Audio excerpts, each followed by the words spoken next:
number 218? Yes. I thought I was meeting Freddie. Well, Freddie works for me, but I gave him the day off. Mr. Herman.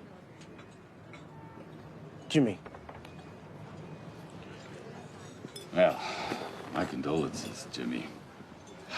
What the Steelers did to you ought to be against the law. Cruel and unusual punishment. You see the game? Of course you saw it. $5,000 wager. You got a pulse. You're going to watch the game. That interception killed me. That's why I don't bet. I have a good portion of the money. See, I would have gone with the Steelers, too. What, are you kidding? Getting 8.5? But now, with the Steelers and the losers on the Falcons and the Rams and the Bears and the Niners, plus what you didn't get to Freddie last week. I have 7,000. Which means you owe what? 27 more? Which I will have by the end of the week. You're 2 weeks late now. I'm gonna borrow some money from my retirement account, but it takes a couple of days. And I gotta call in to a cousin of mine in Worcester. Guy owns like 12 parking lots. I got another idea. Okay. Sure. You're a lawyer, right? Yes. I mean, did I tell Freddie that? My proposal is this. You provide some legal services and your debt goes away. What sort of legal services? My ex-wife is trying to rob me. Will you be my lawyer, Jimmy?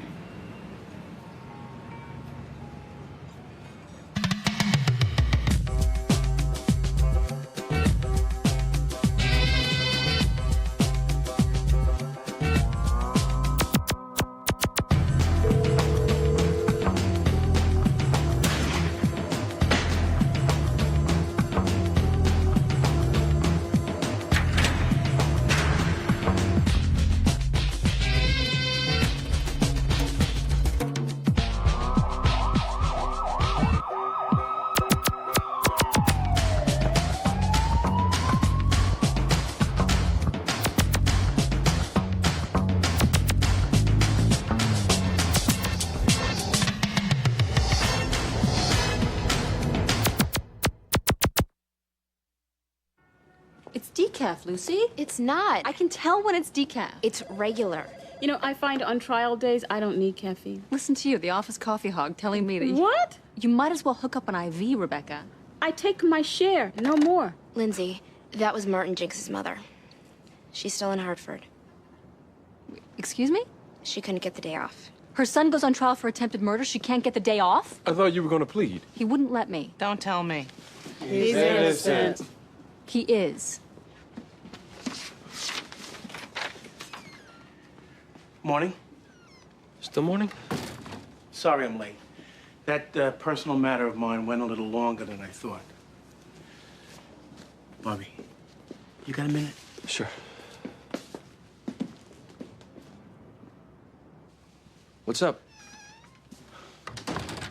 Deposition in the Sandler case got pushed. They're saying beginning of next month. That's what you need a minute for?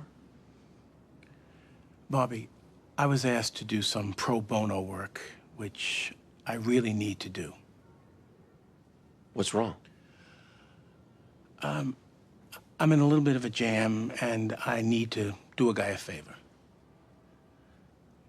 I'm listening. The guy's my bookie. I don't gamble anymore. Trust me. You do not have to worry about that because I have definitely learned my lesson. What do you owe? 27,000. It started small to make the games more interesting. That's all. Last season I did okay. Better than okay. Started thinking I knew what I was doing. What's the case? His ex-wife is suing him for fraud. He won a lottery she's claiming he didn't tell her. Lottery? For how much? Well, 100,000. He says he bought the ticket with separate funds. The lottery commission's holding all the money until the ownership issues are resolved. Anything I can get him over 70 comes off my tab. It's 1 day's work, 2 at the most.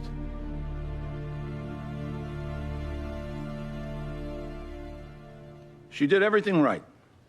She stayed calm, she avoided eye contact, and she gave up the money without a fight.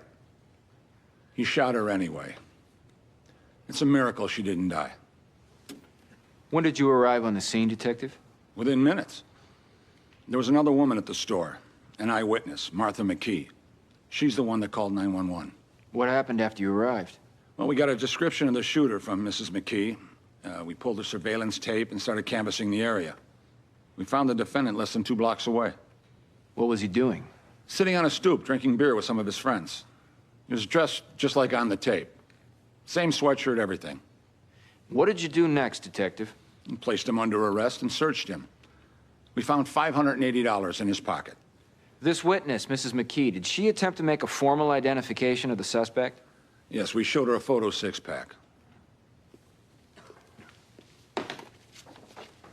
This one? Yes. She positively identified photo number 2 as the man who shot the clerk. And whose photograph is in the number 2 slot? Photo number 2 is him, the defendant, Martin Jenks. The clerk who was shot, did she identify my client? No, she couldn't make any identification. None at all? She knew it was a white male, that's all. When you found my client, Detective, did you find a gun on him? No, we never found a weapon. Any fingerprints at the scene? He was wearing gloves. Did you find the gloves? No. It went good, didn't it? Well, it looked like you on the It tape. looked like me. Half my block has a sweatshirt like that. It's not just the sweatshirt, Martin. They've got that witness. Who's wrong? Wrong, but unequivocal. And she's a pretty credible person. Selectman, school committee member in Braintree, long She's history- wrong! Okay, you need to calm down. Here's the problem. If I put you on the stand, the jury could learn about your record. For getting high, stealing some CDs? I don't take off stores with guns. I don't shoot people. I believe you. But I'm telling you, I met with this witness. I talked to her myself. I'm worried that the jury will take her word. Well, that can't be enough to put me in jail. It is enough. She's an eyewitness. And throwing the hooded sweatshirt, the cash in your pocket. I told you I earned that money bussing tables downtown. In an off-the-books job for $200 a week, you were carrying $600.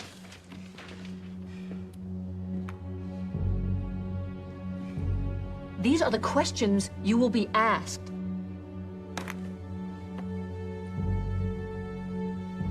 All the money I got, I carry. It makes me feel big, you know? So why all of a sudden do you think I'm gonna lose? Tell me that. Sometimes you get a feel in the room. And I just don't like the one I'm getting here. That police officer seemed pretty persuasive. I didn't like the way the jury was looking at you. But I didn't do anything. I know that. But if we lose, attempted murder is 15 to life. And your mother not showing up? That didn't help.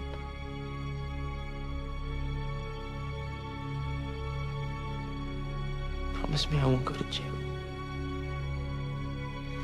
I can't make that promise. Please, let me try to plead. If I can get a reduced sentence, please.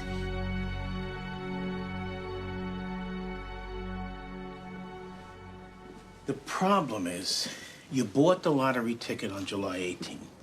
You won the money on the 22nd. The divorce became final on the 28th. Why is this a problem? Legally, she's entitled to half. Yeah, but I'm not hiring you for a legal opinion, Jimmy.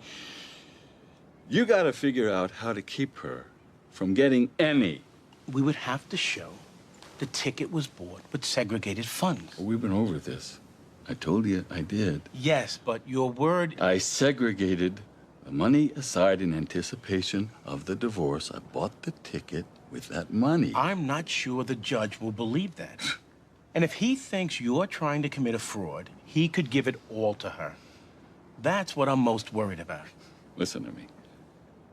I already give her $6,000 a month, more than I have to. Which we will point out. Just to keep her yap shut about what I do. Which we will not point out. Do you know what she does all day? Gets her nails done and bangs her boyfriend. $6,000 a month. This is how she shows her gratitude. I'd like to try to settle this. Why? Because I don't want it coming down to your demeanor or your word of honor. I got a meeting set up with her attorney.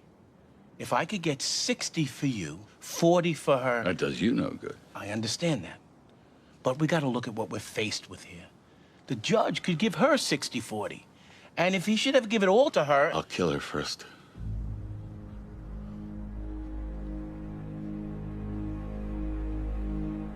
Maybe that should be our strategy here. We tell her, walk away for health reasons. Are you threatening her? I'm using you to intimidate her. Are you threatening her life?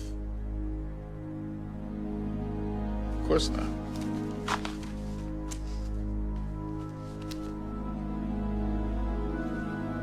Just get my money.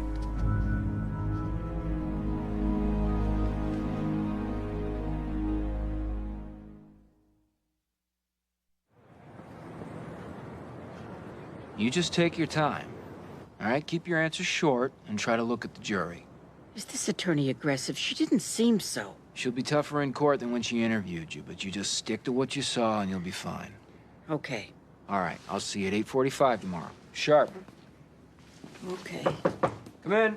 Oh, I'm sorry. I didn't know you were busy. No, it's all right. We're just finishing. I believe you know Martha McKee. We've met. Hello again. We'll see you tomorrow, 8:45. Okay. She's wrong about the ID. Came here to tell me that? She was scared to death, probably focused on the gun. And we both know how unreliable eyewitnesses can be. Not pleading out. He's got no priors for violence and sitting less than 2 blocks away in the same sweatshirt? How stupid could he be? What about the cash? 600? That's He likes to carry cash. There's nothing illegal. No deal. Look, I've been doing this a long time, and I'm not in the habit of believing all my clients. I think he's innocent. 12 years. That's the best I can do. Come in with 5, I'll sell it. Well, I'm sure you would, but I'm offering 12. He's 19. 12 years in prison. He'll never recover. Can't do it. I'm asking a favor. I'm sorry.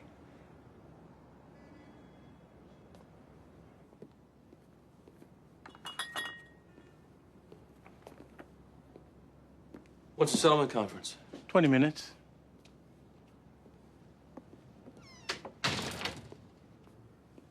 So when did all this start? The gambling. I told you, nickel and dime bets to make the games interesting. Then, you know, I upped it to make my life interesting. You get addicted to the risk, I guess. Which means you have to bet more than you can afford to lose. I ain't doing it anymore. Jimmy, if it's an addiction... My cousin's in one of those gambling anonymous clubs. Odds are I'll go. That was a joke. I'm not laughing. Hey, let's not forget how I got here.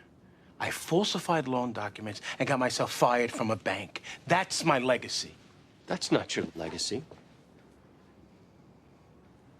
If you're trying to tell me you're not smarter than this, I don't buy it. I'm not gambling anymore. You have my word. Listen, I appreciate you not telling the others about...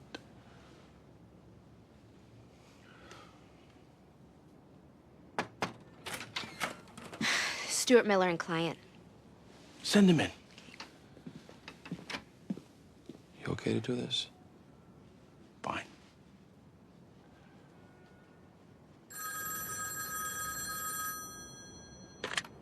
Hello. Speaking.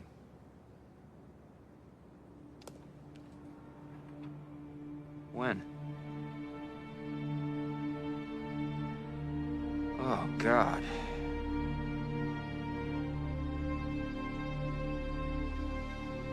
Yeah, okay.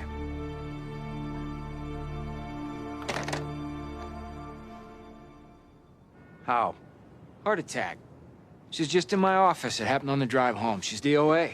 And this was your eyewitness? Yes, my only eyewitness. But she hadn't testified. She's due up next. Any recorded testimony of any... I still got the videotape.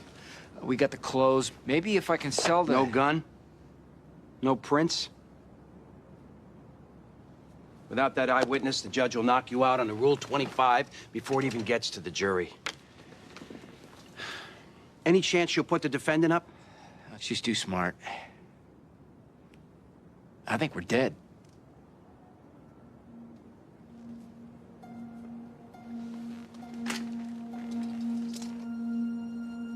Does Dole know the witness is dead? No, I don't think so. Certainly not from me. And there's still time. Plead it out. Excuse me? You heard me. Kenny, I think I have to tell her. No, you don't. It isn't exculpatory evidence. You don't have to tell her anything about this. Plead it out. Quick.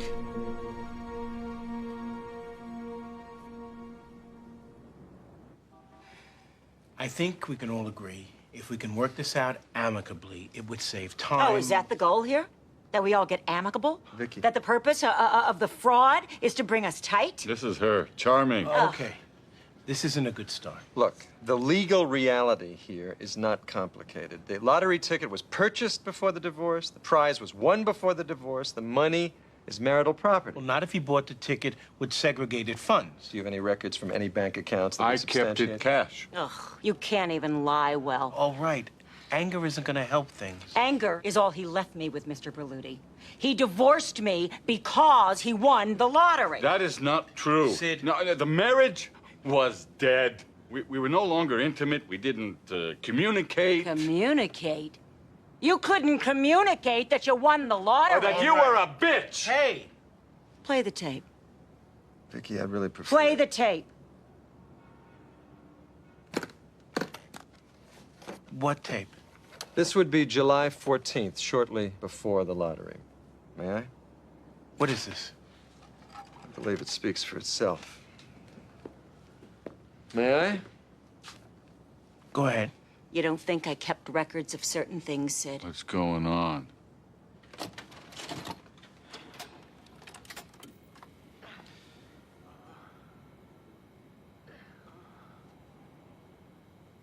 This would be your client here with the female undergarments. And that would be my client there with the apparatus. My client from this angle is on top of your client right there. Turn it off. First of all, that isn't relevant. As distasteful as it is, Mr. Berluti, I'm afraid it is relevant. Your client is claiming that the marriage was dead before the lottery. He's saying that there was no intimacy. Well, although admittedly unconventional, that was conjugal activity on that tape. And should this go to court, we will introduce it. I'll suppress it. I doubt it. Okay, here's the deal. I get 70, and you get 30. Just bend over and take it, Sid. You never minded before.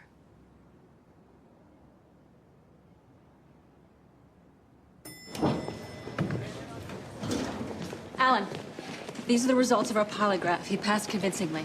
Come on, Lindsay. For all I know, you tested him 10 times and he passed once. I didn't. He's innocent, Alan. He stands to be convicted for wearing a green sweatshirt. He didn't do it.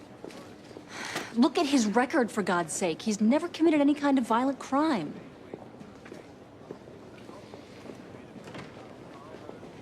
I need a favor here. 5 years, 5 more probation. And he waives parole. It's the best I can do.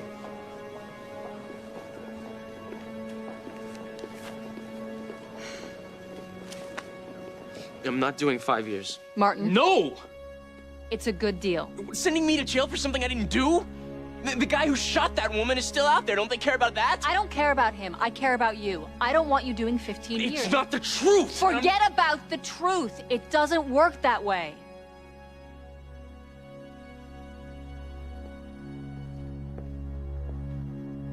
I can't win this trial. If I thought I could, 5 years, you still have a life left. 15, you don't.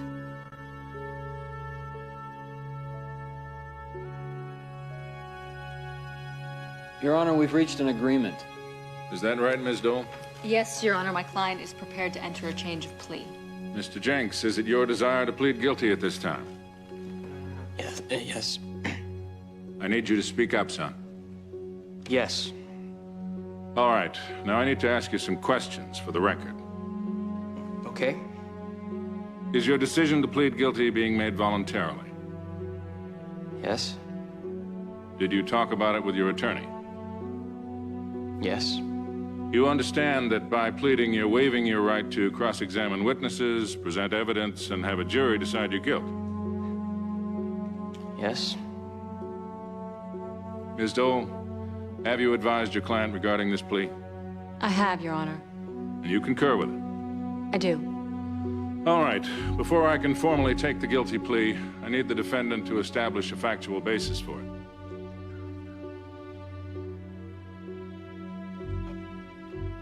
What she said, my lawyer already told you I want to plead guilty. Martin, you have to... Son, I need you to tell me what you did in your own words. Otherwise, I can't accept your plea.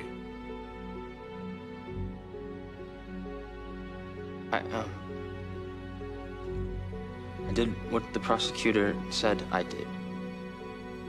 You robbed and then shot the woman in the convenience store. Yes. So, as to the charge of attempted murder, you wish to plead guilty.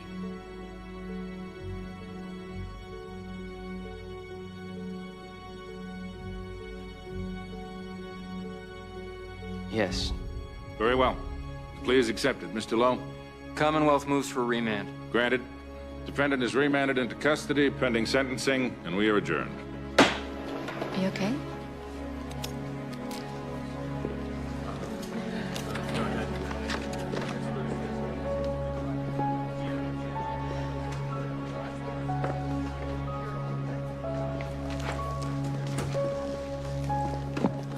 Thank you.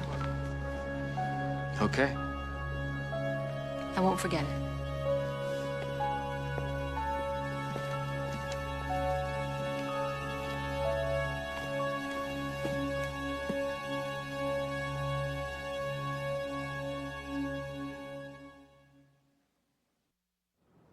This is not a good result, Jimmy. I'm due 50. I hire you to try to bump it up to 70, and now you're advising me to take 30?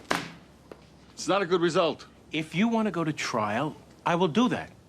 What's the chance of that tape coming into play? I'd bring a motion in limine to try to prevent that, but I can't guarantee success. If you're worried about people seeing that video, and having seen it, I would say your concern is a good one. I'd settle. And just let her win? I don't know what else to tell you.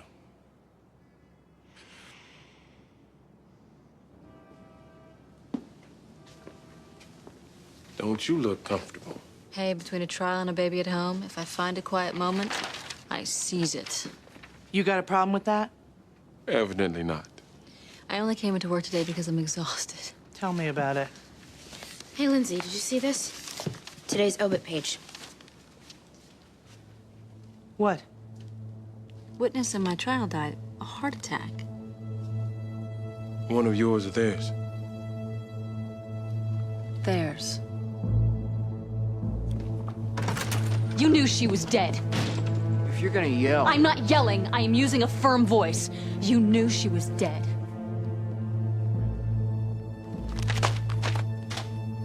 This case was over. Without that witness, you had to dismiss. Not true. It's fraud. You intentionally withheld... Hey, your client committed attempted murder. 5 years for that is a gift for your information. I'm filing a motion to vacate the plea, and then I'm going straight to your supervisor. Let me save you the trouble. Mr. Lowe is acting under my direction and with my complete approval. Well, so this was a conspiracy to mislead me? We were acting within the ethical boundaries. That's crap. You lied to me. You withheld material evidence. It is not evidence, Miss Dole, and... You can't sit on that kind of information, not when... You got the deal you were asking for. You pushed for it, not us. Are you serious? We did nothing wrong.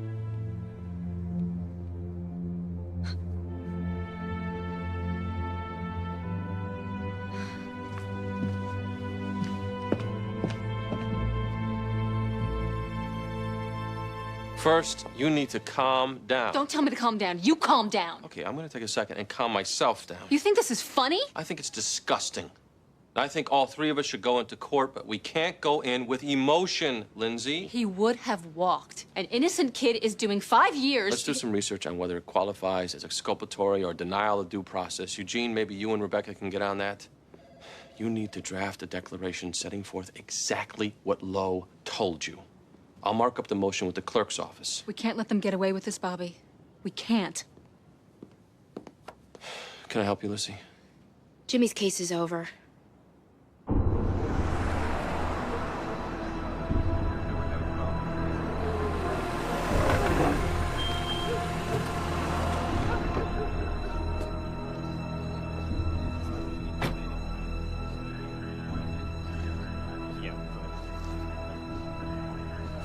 Jimmy, what are you doing here? Family lawyer. Can I see? It's not gonna make your day.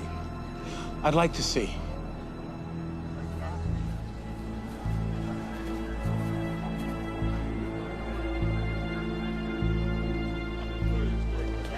Shots were heard less than an hour ago. Witnesses? Nobody yet. Your client's over here.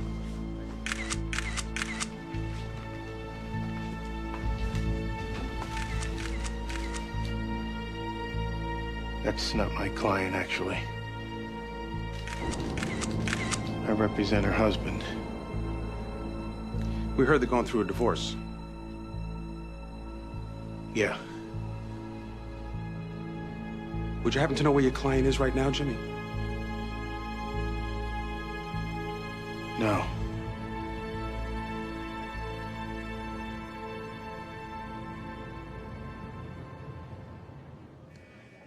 Well, can I take my plea back now? I don't know. That's what we'll be going into court to ask for. They can just lie like this? I'm not sure. I've never really heard of this happening before. So, when you were convincing me to plea, the witness was already dead? Yes. We're gonna fight this, Martin. I stood up in court and I told the judge, everybody, that I did it, and I didn't. I've got my whole firm on it now. We're in before Judge Wilcox tomorrow. Do you think we'll win? We have a real chance. This isn't over.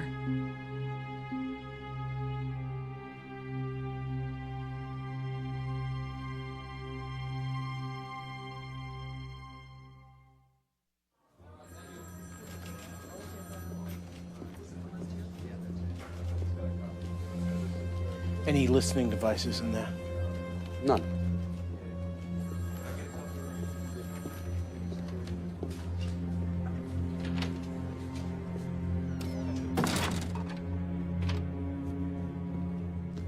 You believe this? They think I whacked her. Did you? I am shocked that you would ask me that, Jimmy. Check my alibi, you want peace of mind. Did you have it done? All right, just get me out.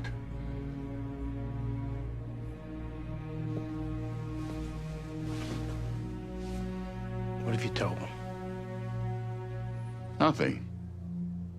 Just ask for my lawyer, period. I didn't even so much as express grief over my wife's demise, which was difficult.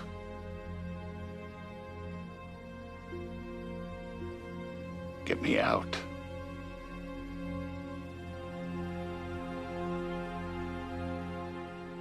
I understand they don't like it, but the fact remains this plea is valid. It was a violation of due process. It was made in bad faith and secured by fraud. We did no such thing. You deliberately withheld material evidence. We have a duty to disclose exculpatory evidence, evidence that shows he didn't commit the crime. The fact that our witness died has nothing to do with whether he's guilty. It went to whether you even had a case. Mr. Donnell, your client accepted the plea in my courtroom. I heard it. He stood right there and admitted he robbed and shot that woman. Which was extortion. Extortion? Ms. Dole? Martin Jenks has always maintained his innocence. He took this plea because I forced him to, because I believed the eyewitness was ready to testify. Lawyers play poker all the time. Oh, don't insult me or this court by calling what you did poker. Your Honor, every defendant who pleads takes a chance. He's gambling that he'll be better off pleading guilty than going to trial and getting convicted. Sometimes he's right and sometimes he's wrong. But the law doesn't permit him to withdraw his plea because he later learns that he overestimated the strength of our case. This wasn't an estimation. Who's arguing here? Whatever chance they had at winning at trial died along with Mrs. McKee. As an officer of the court, Mr. Lowe was obligated to reveal that to me, as well as to you, Your Honor. There is no such obligation in either case law or statute. What about fundamental fairness? Your Honor, over 90% of all criminal cases are resolved by plea bargains. To work, the whole system has to be based on trust. Mr. Lowe and Mr. Walsh violated that trust. The system is doing fine, Ms. Dole. And the right man is behind bars, where he belongs. Perhaps what's really going on here is Ms. Dole's concerned about her own actions. I didn't know I was negotiating with liars. I object to that. You're a liar. Ms. Dole. They care more about railroading people than doing justice. Martin Jenks is in jail right now for something he didn't do. That fact doesn't seem to bother the DA's office. It should bother this court. It bothers the court that you forced your client to enter a guilty plea. I persuaded him, thinking You said forced. Let me talk.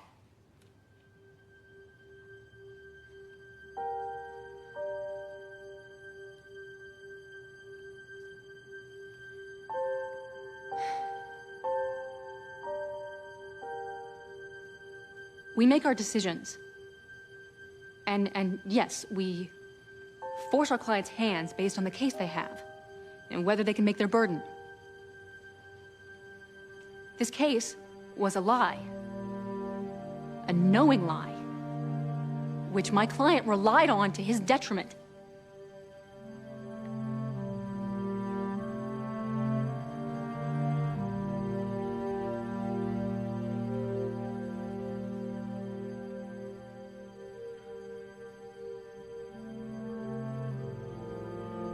Did I lose it? A little. But I think you did fine. Hopefully your passion will count. He said 20 minutes.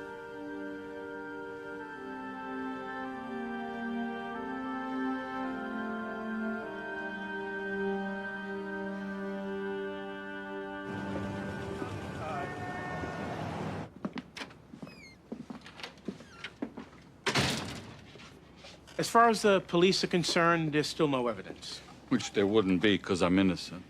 Right. What about the status of the lottery winnings? Your wife's estate can still make a claim. Do you want me to follow up on that? No.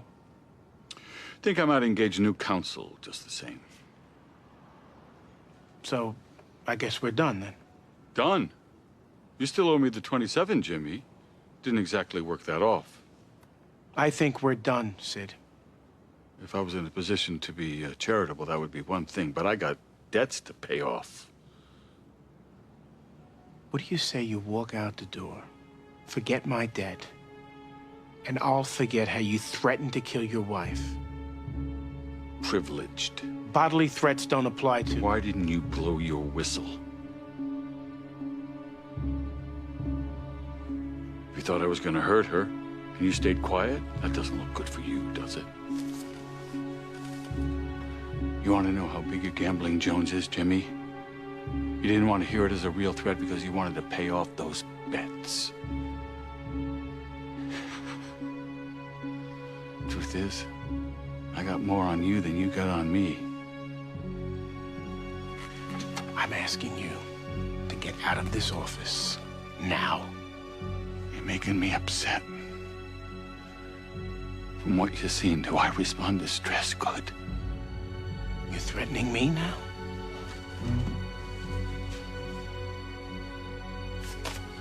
Of course not.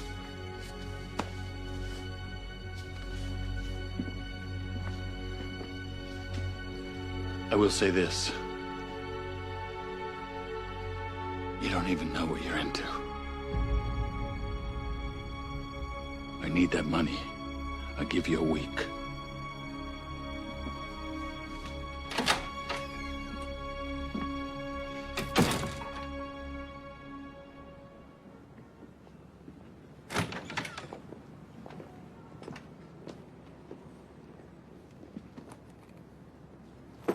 Close the door, please. We're doing this in here because some of what I want to say is off the record. Actually, it's our office policy that a court reporter be present for... Mr. Lowe, I don't really care at this moment about your office policy. We're fine without a court reporter, Your Honor. Mr. Walsh, I've known you a long time, and I've known you to be a straight shooter. But I am very troubled by the due process implications of what happened here. Your Honor, this defendant committed a violent... Save it! There are no reporters present, and I don't need to hear your stump speech. Then we'll submit on our prior argument, and again ask this court to deny defendant's motion to withdraw his plea. Fine. I brought you in here, Mr. Walsh and Mr. Lowe, rather than embarrass you in public. Because I wanted to tell you that there is something more important than the mere holding of a case. I am talking about fair and unfair, right and wrong. And what happened in this case is wrong. And it sickens me that you two can't see that.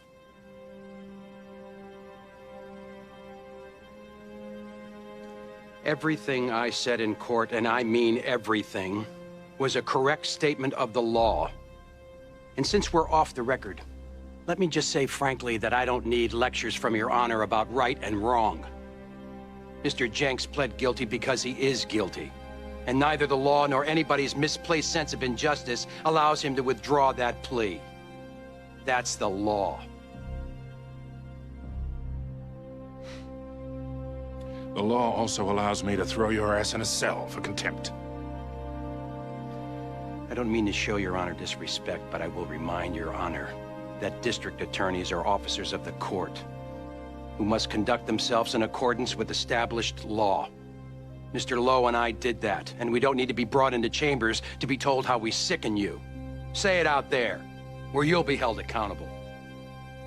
I am saying it here.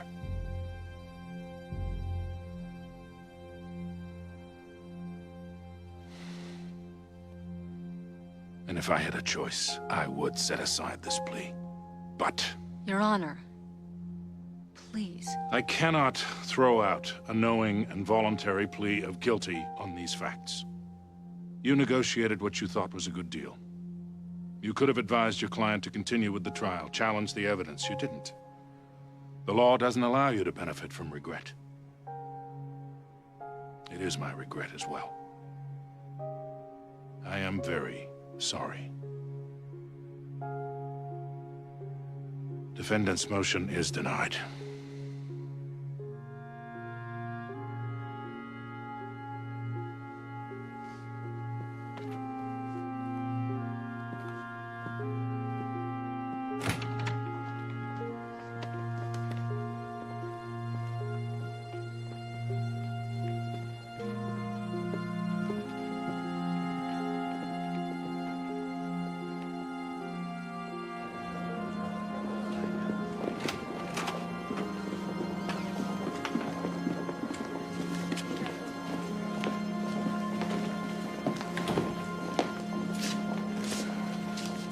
Lindsay. I respect that it's an adversary process. But I didn't come to you as an adversary. I dropped my sword and asked for a favor, and you played it like a favor. That isn't gamesmanship, Alan. It was dishonest. You know it. I know it. I gather you can live with it. There's an innocent kid in prison who may not.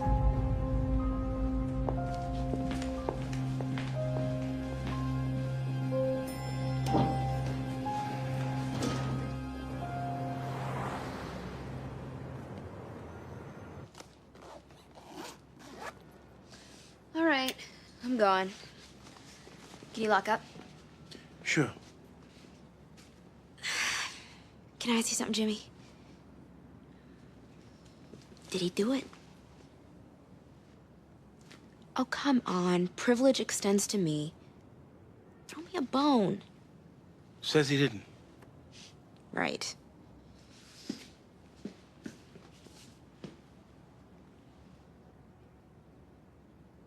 Earth to Jimmy. Are you okay? Yeah. I'll lock up. Good night. Night.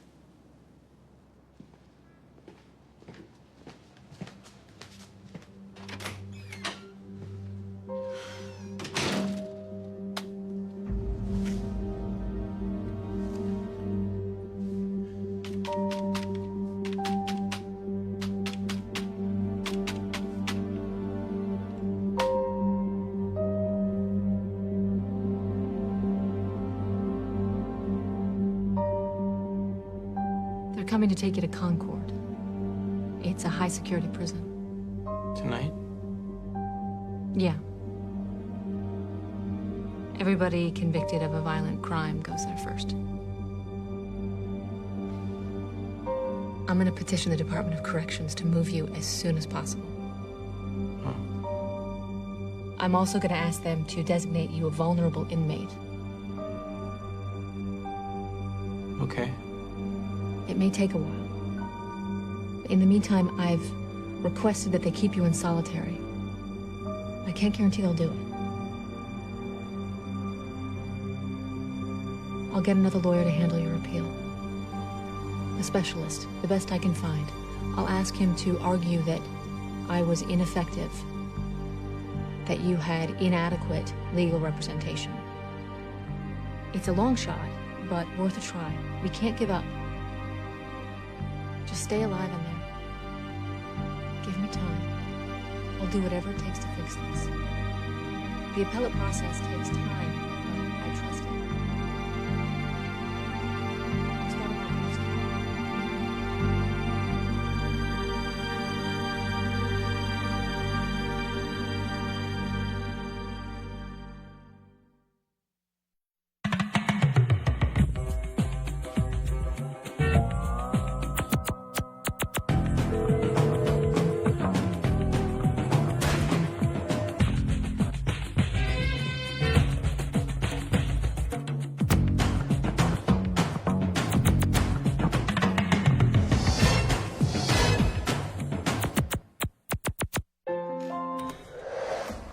You stinker!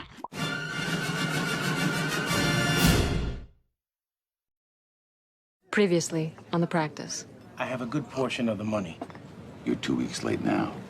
I'm gonna borrow some money from my retirement account. Now, my proposal is this. You provide some legal services, and your debt goes away. The guy's my bookie. What do you owe? $27,000. His ex-wife is suing him for fraud. He won the lottery. She's claiming he didn't tell her. I get 70, and you get 30. You believe this? They think I whacked her. Did you?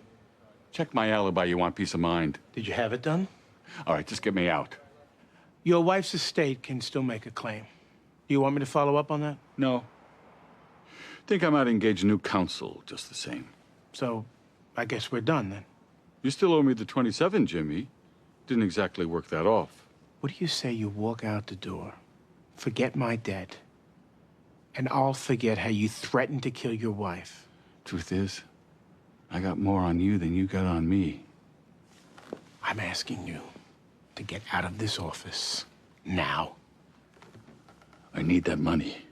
I'll give you a week.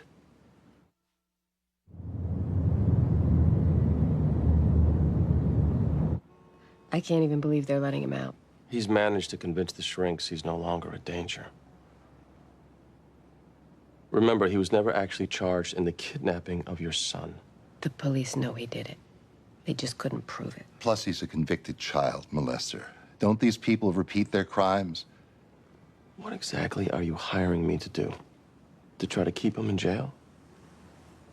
We want to bury our son, only he knows where the body is. If there even still is. We were wondering if we could somehow force him to tell us where the remains are. I really don't see how. If he were to tell us where the body is, he'd effectively be admitting to the murder. We're told you have a relationship with the DA's office. We were thinking, if you could get them to consider filing charges against Pierce for the kidnapping, that would give you some leverage, wouldn't it? Maybe we could make some deal. I know you've been to the DA's office, and I know what they've told you. Because we're just two anonymous people walking in off the street. They know you. If you ask... Mr. Baldwin, first of all, this kidnapping happened 18 years ago. If they couldn't build a case then, there's no way.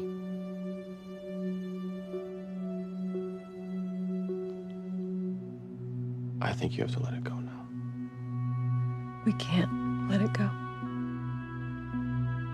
We need to bury our son.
Wrongful death for a murder that took place 18 years ago? It's a long shot. What's the end game?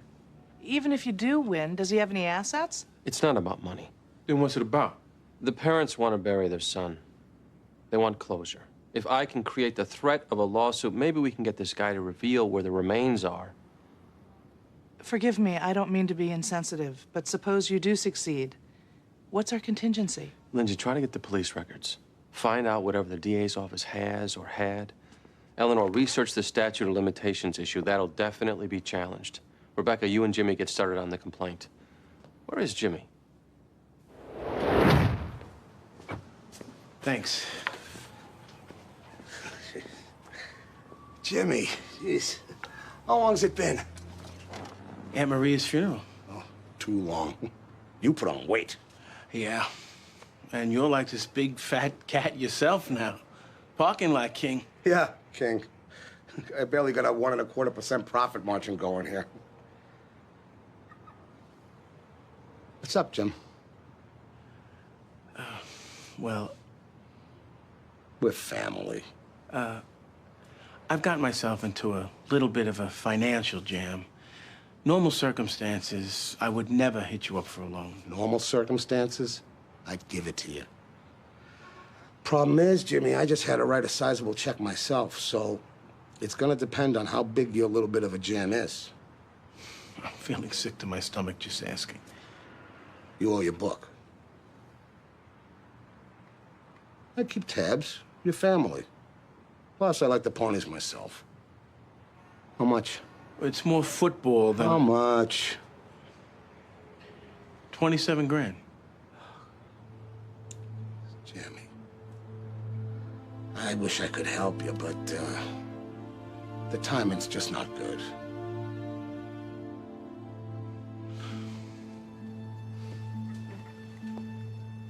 Hey, listen. Listen. I got a tip on a horse running at Suffolk day after tomorrow. He's a sure winner. I bet on too many sure winners, Tom. How I got in this mess? Well, like I said, I wish I could help. I'm going to serve him with the complaint myself. Now listen, you'll have to sign a confidentiality agreement. Why? Because there's no way he's going to tell us where the body is if he thinks you'll go running to the police. This isn't about that. I understand, but he'll obviously need to be convinced. We will give him whatever he wants. Just tell us where Chad is. You'll agree not to pursue him civilly or criminally. We understand. May I go with you? To the prison? I don't think that's a great idea. A mother's plea. This is not about a plea, Mrs. Baldwin. This is a threat. Better it come from a lawyer. Are you serious? I'm just asking you to check it out. Lindsay, a kidnapping that happened 18 years ago, I can promise you it's inactive. I'd just like you to review the file if you could. Assuming I can even find it. And tell me what you have. Please. I just want to make sure you've truly considered the ramifications of closing out your IRA. I have. Realizing that you'll be liable for taxes on the entire amount. Realizing that. Also realizing you'll pay a fairly onerous penalty for early withdrawal. Also realizing. Do you own a house? Because we offer a wide variety of home equity products that might help fulfill. Maybe I ought to be committed, but this is what I want to do. If you insist, it's just... I'm a renter. How much will I get from the IRA?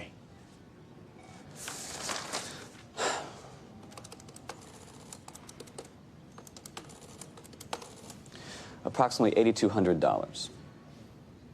$8,200? My retirement fund is $8,200? You're 23 years shy of retirement age. With your maximum annual contribution, if you left this current amount intact... Just give me the money.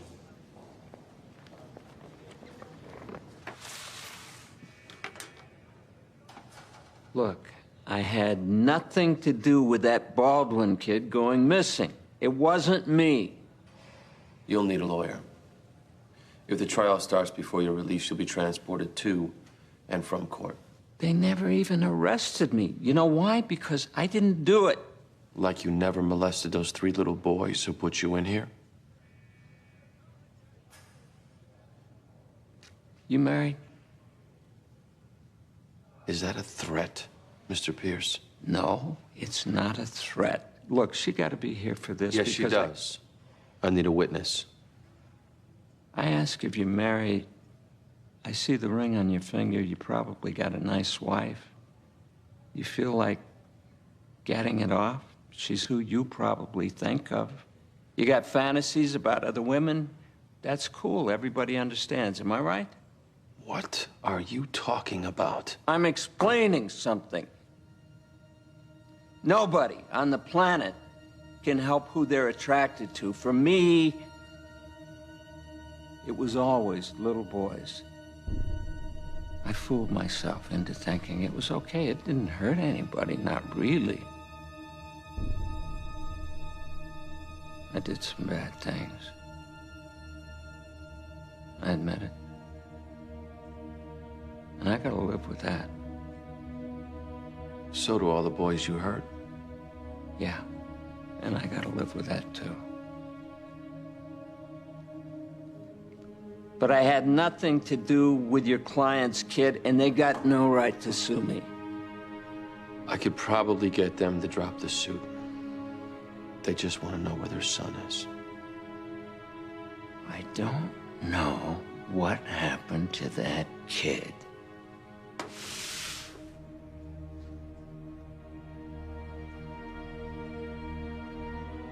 Have your attorney call me.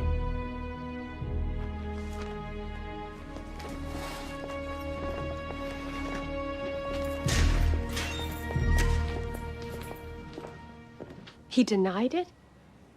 Yes. Did he deny molesting those other boys? No. But he said he didn't kidnap your son. So what happens now? He retained a lawyer. A good one. She filed an immediate motion for summary judgment. We go and argue that next. If we can get by that, we can at least have some leverage to make him talk. So I'll meet you at the courthouse at 10 o'clock. Okay. Thank you. Good night. Hey, Jimmy. Hey. Everything squared away with your bookie? Well, last I heard, cops haven't arrested him yet. I'm not really following it since he fired me and all. I'm talking about the money you owe him. Oh, that. Yeah. We're in the past tense on that. Definitely. Good.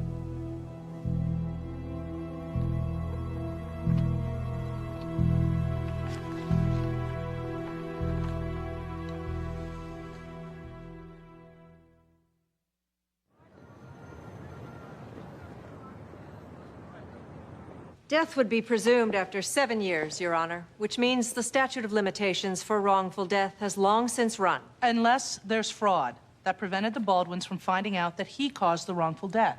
There wasn't any fraud. John Pierce disappeared days after kidnapping. Allegedly kidnapping. He also assumed a false name and identity, Alexander Riot. That's fraud?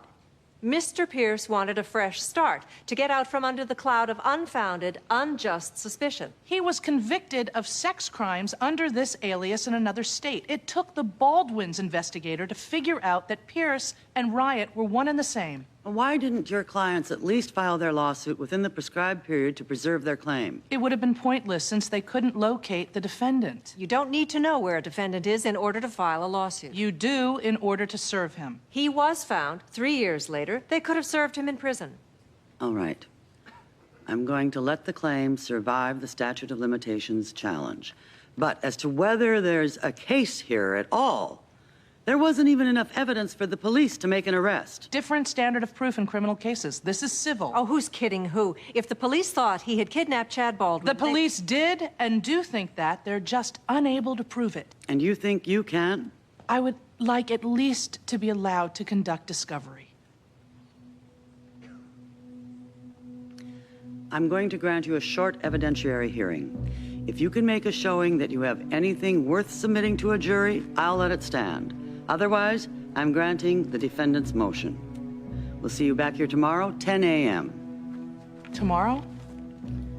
If you're not ready to make a showing, counsel, after 18 years, that certainly gives me pause. We'll be here. Put the defendant back into custody.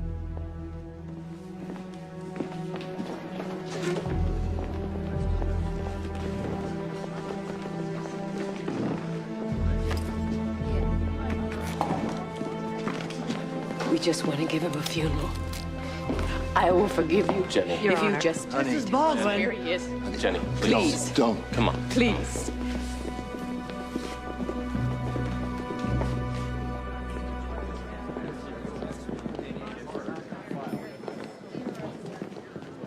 I'm sorry. It's all right. Okay, it's time to put up or shut up.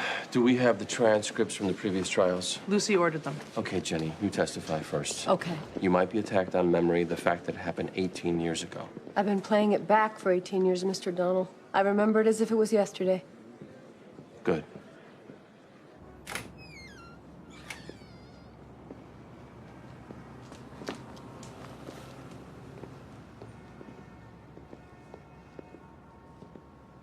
Hi, Jimmy. How you doing? I asked you not to come back here. Let's say I missed you. Take a walk with me. Let's go.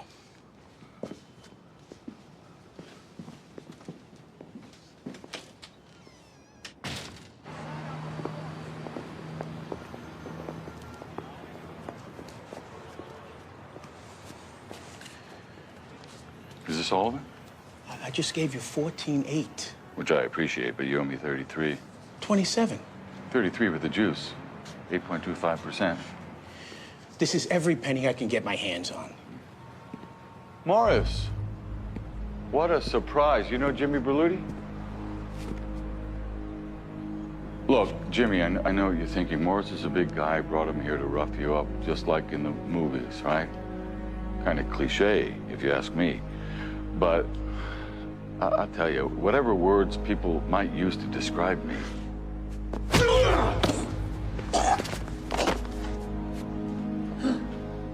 Original isn't one of them. 36 hours. I'll have the rest. You got till tomorrow.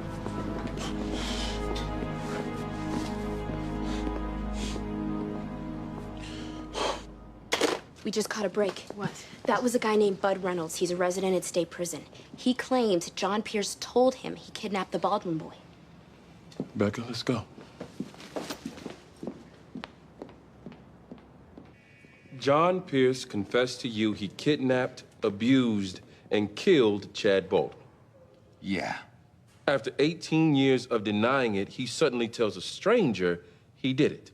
We weren't strangers, we were friends. Which explains why you're ratting on him. Hey, you don't gotta believe me. It's nothing to me. Why? Why what? Why so public-spirited? What's in it for you? That warm glow you get right here. When you squash a maggot. I said we were friends. We're not now. When did this conversation take place? 6, 8 months ago. Why didn't you report it? Tell you the truth? I kept hoping somebody'd stick a shank in his throat, but nobody ever did. And he's getting out soon. How exactly did this conversation come about? I don't remember. Just came up. Jailhouse informants lie all the time. But to the police, to cut a deal here, what would be his motive? Well, maybe just to get a day in court, break up the week. Did he seem believable? I couldn't really tell. He's not asking for anything, which makes me suspect he's probably telling the truth. So he is dead. My son. Part of me thought he was really still alive somewhere. Hoped, I guess. Did you arrange the transport? All taken care of. Okay, Jenny, you're still up first. Then we'll call this Reynolds guy.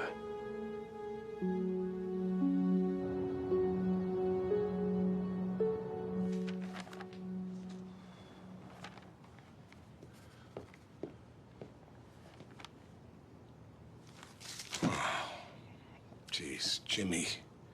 I told you the time and... Can you help me with anything? A couple of thousand. It's killing me. But I can't.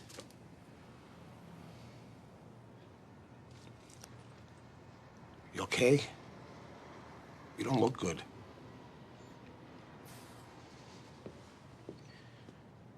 Tell me about this horse.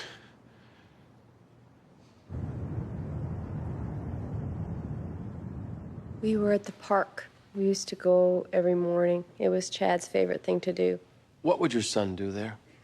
He loved constructing things in the sandbox, I guess like any 4-year-old. This day he was playing with his Legos. And what were you doing? I was watching him, as well as my daughter Susan, who was on the swings. And what happened? Susan fell off a swing and hurt herself, and she was crying. I ran over to see about her. Maybe 30 or 40 seconds. And when I looked back, Chad was gone. While your son was playing, did you see anybody else in the area? I saw that man.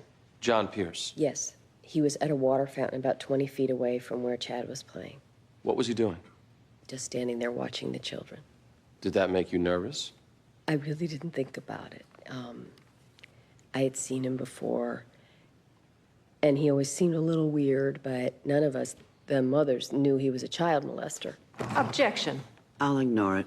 After you noticed that your son was gone, did you see Mr. Pierce? No, he was gone too. It all happened in seconds. Mrs. Baldwin, did you see anyone else nearby who could have disappeared with Chad in a matter of seconds? No. Thank you.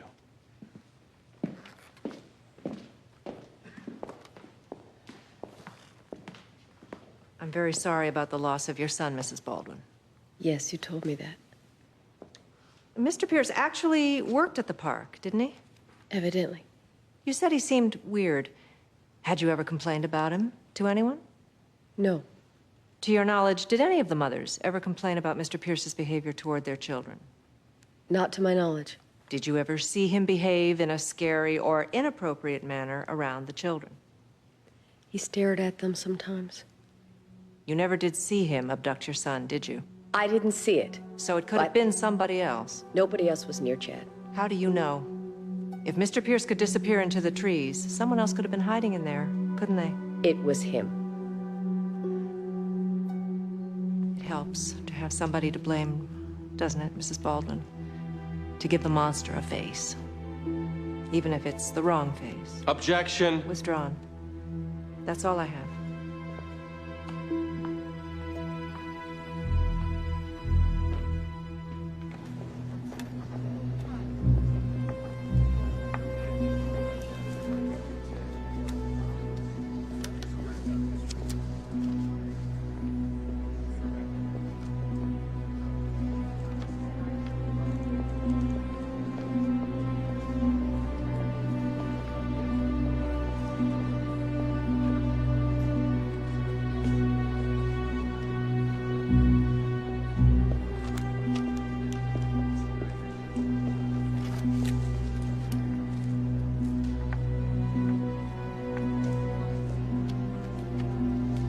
Are you authorized to make withdrawals from this account?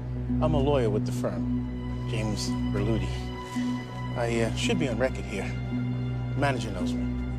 Mr. Berluti, I'll just have to get this approved. 15,000? Yes. Okay, it'll just take a second.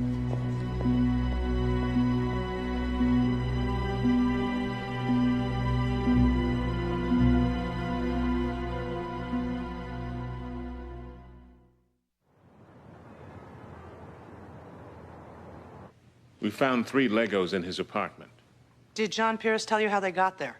Yes, he said he had them for when his nephews came over. 3 Legos. Yes, 3 lone Legos. that's correct. Did you determine how often his nephews, in fact, came over? We determined he had no nephews. Were you ever able to determine that the Legos you found in Mr. Pierce's apartment belonged to Chad Baldwin? No, we were not. Any evidence of Chad Baldwin ever being present in my client's apartment? No. Any physical, testimonial, or forensic evidence to suggest that Chad Baldwin ever came in contact with John Pierce? Only the testimony of the mother, who said she saw him close to her son.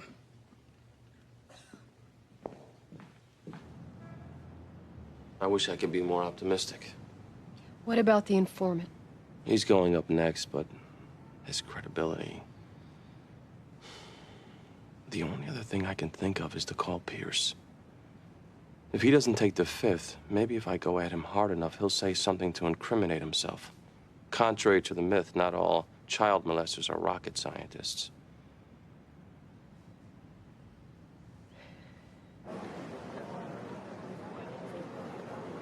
Race number 8 will begin in approximately 15 minutes. Please proceed to the betting windows to place your bet. 12,000 on number 4. Maddie's Charm to win. $100 exacta wheel, Maddie's Charm on top, and 2,000 to show. That's on number 4. Your attention, please. Photo results of the last race are now available.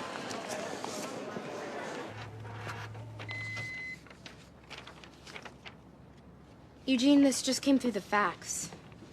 It's What? a CTR form from the bank. There's been a withdrawal from the Peterson account.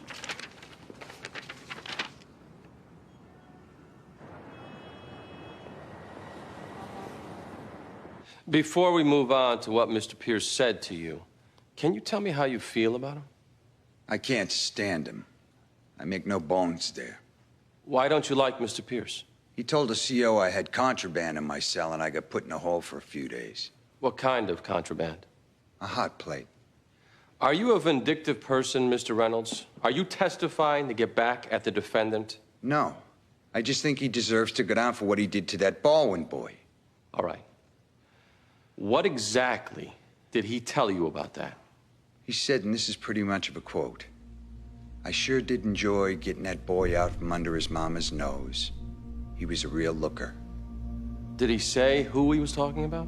He said that kid who was snatched from the park, Chad Baldwin, the one on the news. Did he tell you he murdered Chad? He didn't use that word.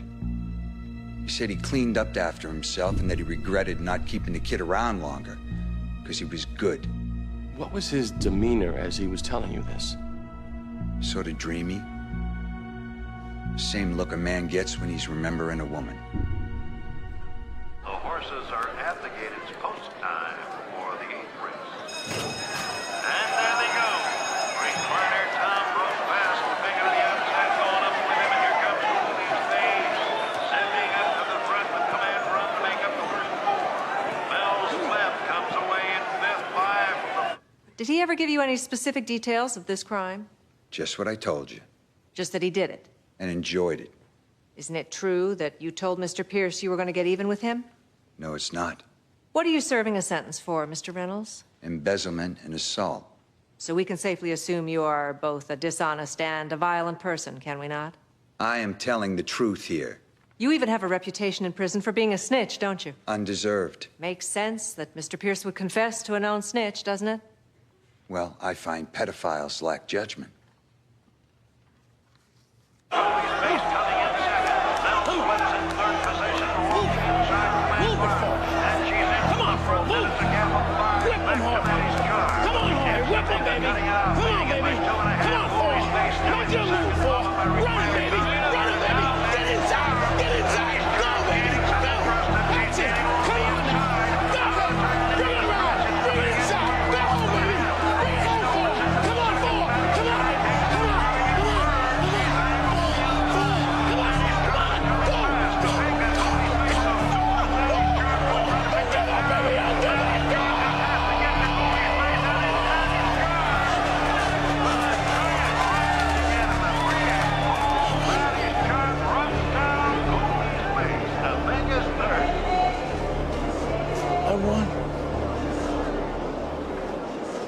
Anything else, Mr. Donnell?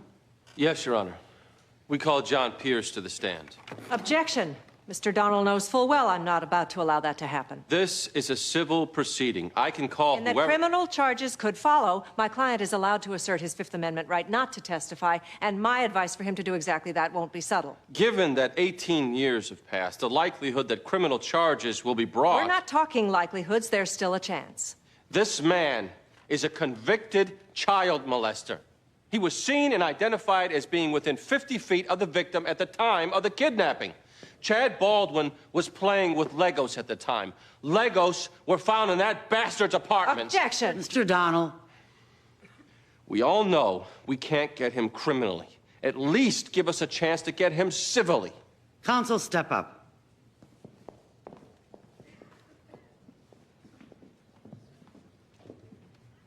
First, Mr. Donnell. As much as I admire your passion, you are not exactly known as a champion of fair play. So I would delete the moral indignation from your repertoire. Now, Ms. Lightstone. True, your client does not have to testify here. But if he doesn't, you might not like my finding. My client is judgment-proof. I'm not terribly I'm concerned. not talking about civil liability. What are you talking about? You're a good lawyer, Henrietta. Figure it out. As a convicted pedophile, your client can be kept in jail even after his sentence has expired if he's considered to be a danger to society. He has already satisfied the psychiatrists that he's not. Yes. They consider him to be rehabilitated, full of remorse. Well, from where I sit, and I tend to like the view up here, I'm not getting that picture. If he refuses to testify, that makes me concerned as to whether he has truly reformed. What are you saying? I want to hear from him. Otherwise, the district attorney's office might want to bring civil commitment proceedings, and your client may never get out. This is blackmail. I'm just pointing out risks, counsel. So, if my client refuses to testify, you can find him uncooperative and recommend he stay locked up forever. And if he testifies and slips up, he could stay locked up forever. Choose your poison.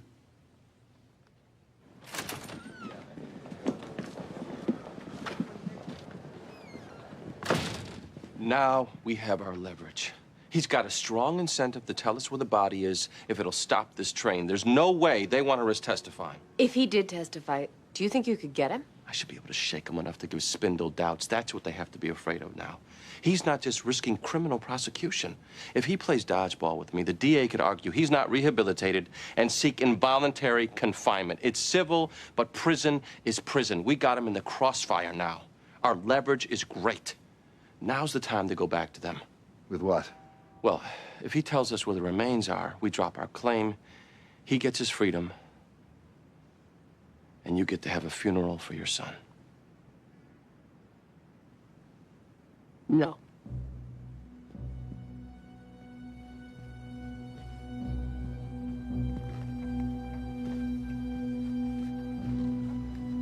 Why not? Jenny. What's wrong? Bobby, you asked us at the beginning why we hired you. And I gave you an honest answer that we wanted closure. And sitting here right now, I don't know, faced with the possibility that he could go free, I suddenly realize I want vengeance more.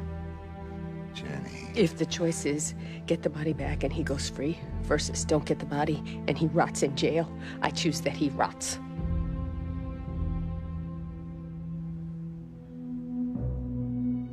Are you sure?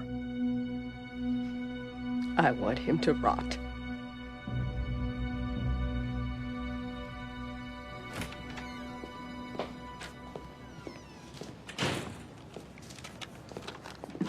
Jimmy, can I see you for a minute?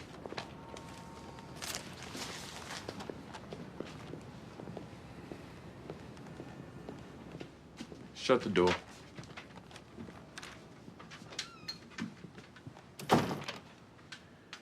What's up?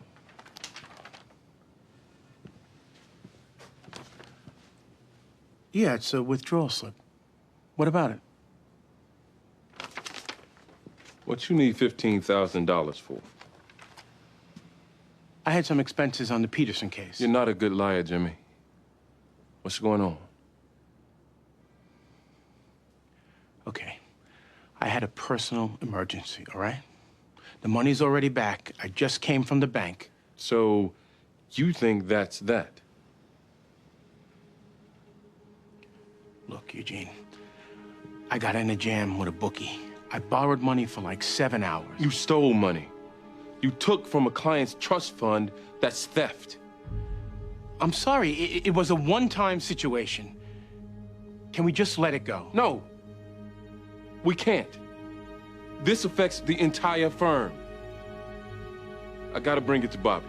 Please, just don't do that, please. Eugene, please.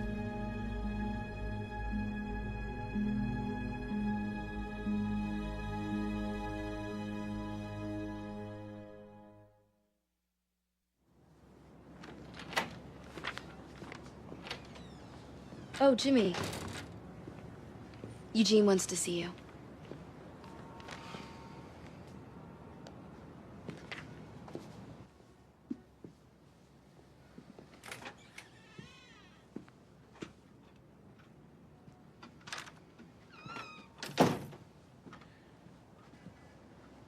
I paid it all back within 6 hours, plus interest. By law, we're required to notify the client and the bar. You do that, I'm dead. If I don't, this whole firm could get disbarred. Bobby, I could go to jail. Whose fault is that?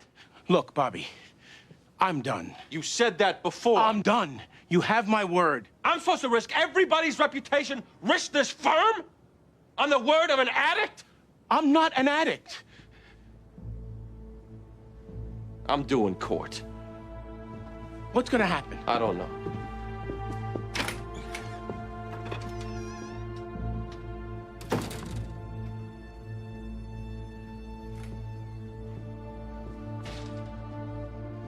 Thanks a lot.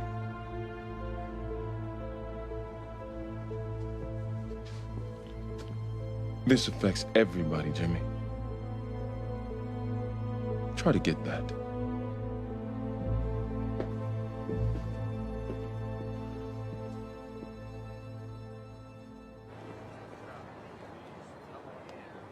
Mr. Pierce, if you didn't kidnap Chad Baldwin, who did? I do not know. Do you care? Of course I care, but it wasn't me. You've already told a lie, haven't you? Now, my second question. Objection. Sustained. You cared when Chad Baldwin was kidnapped? Mr. Donnell, I had a sexual problem for which I received both treatment and medication, but I have never been a person without compassion. So when a 4-year-old disappears, you would feel compassion? Yes. Would you bother to help if you could? Because I'm curious. You were there at the time, seen less than 50 feet away. You even knew the victim. Why didn't you go forward to the police as a possible witness? Because I didn't see anything. How do you know? Maybe there was something you saw seemingly irrelevant to you, but it could have provided a clue to them. Why didn't you at least say, hey, how can I help? Look, I was afraid they'd suspect me. Why? At this point, your record was clean. Why would they suspect you? You didn't molest those other 3 boys till after. Objection. Sustained. Your work shift went to 4 p.m., but I see on this day, you left early. I didn't feel well. You didn't feel well. Did you go to a supervisor to say you were leaving? No, I just went home. Coincidentally, you left within 30 to 40 seconds of the time Chad Baldwin disappeared. Can you account for such a coincidence? A soon-to-be convicted child molester is within 50 feet of a child at the exact time he's kidnapped? Objection. Withdrawn. Why'd you leave the state? I cooperated completely with the police before I left the state. Why'd you leave, sir? Because I expected to get the same bias from everybody that I'm getting from you. So you ran? Yes. Tell us about those Legos. Why'd you tell the police that the Legos were for nephews you didn't have? I lied. As I said, I knew they thought that I was guilty. So you lied? Yes. Why didn't you tell them the truth? Because I didn't remember when I got the Legos. So you decided to say you had nephews? Yes. What happened to Chad Baldwin? I don't know. Do you care? I said I care. Because you have compassion. Can you feel for his parents sitting over there? Yes. Can you understand how they would love to get their son's remains so they can get some kind of closure? Can you understand that? Yes. Would you be willing to help them if you could? Yes, but I can't. Well, even peace of mind that you didn't take their son, would you be willing to give them that? I'm trying right now. I appreciate that. Would you be willing to take a polygraph? Objection. I'm not talking about using it for criminal purposes. A private polygraph just between parties, just to satisfy my clients that you didn't take their son. Would you be willing to do that so they can just move on? Those things aren't foolproof. Understood. Would you be willing? I don't care if he's willing. I won't allow it. Whatever your lawyer advises or recommends, John, it's ultimately your decision. Will you take that polygraph? No, because I don't trust them to be reliable. And you insist on reliability. Objection. Nothing further. All right, Mr. Pierce, you may step down. Mr. Donnell, any other witnesses? No, Your Honor. Ms. Lightstone? No, but I'd like to be heard. I'm not interested. All right. If the defendant was not involved in the disappearance of Chad Baldwin, then we have to assume there was another skulking child molester who happened to be hiding behind a tree in the same area at the same time. Mr. Pierce, you look pretty guilty to me. But as for evidence, that's all there is. You were there at the time and place. Admittedly, your job required you to be there. I'm going to let this case go forward. But Mr. Donnell, if you don't come up with more, I will be dismissing it at a later date. What about recommending to the district attorney's office that they file for civil commitment? I can't recommend a man's freedom be taken away based on suspicion alone. We're adjourned.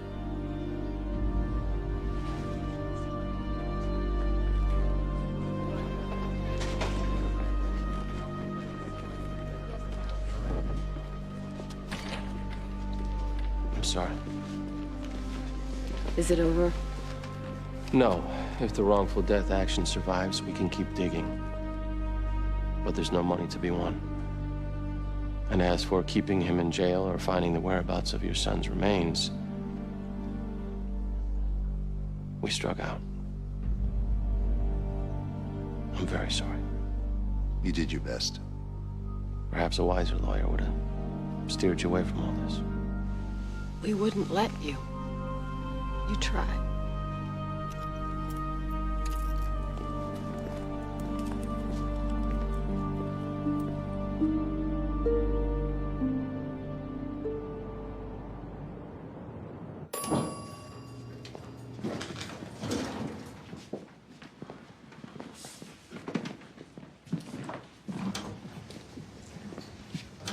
Mr. Donald? Yes. I'm James Tucker, and this is my mother. How can I help you? We've been following the Pierce trial on the news, and we need to talk to somebody. About what? I think I may be Chad Baldwin.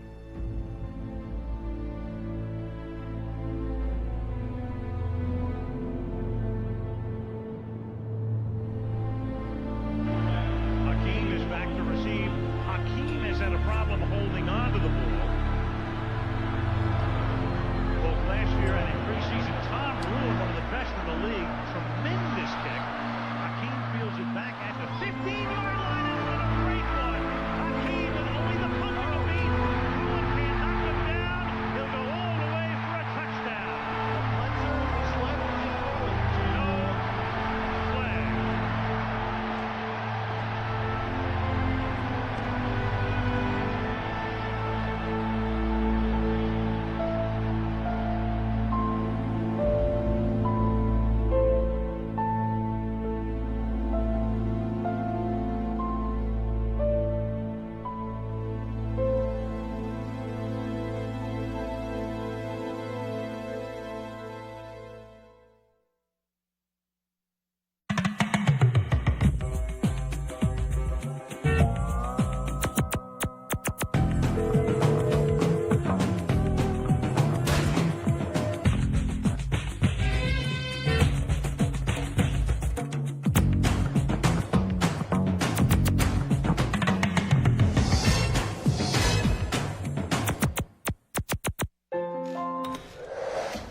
You stinker!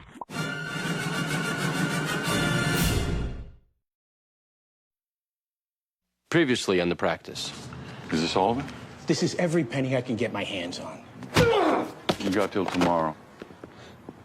12,000 on number 4 to win.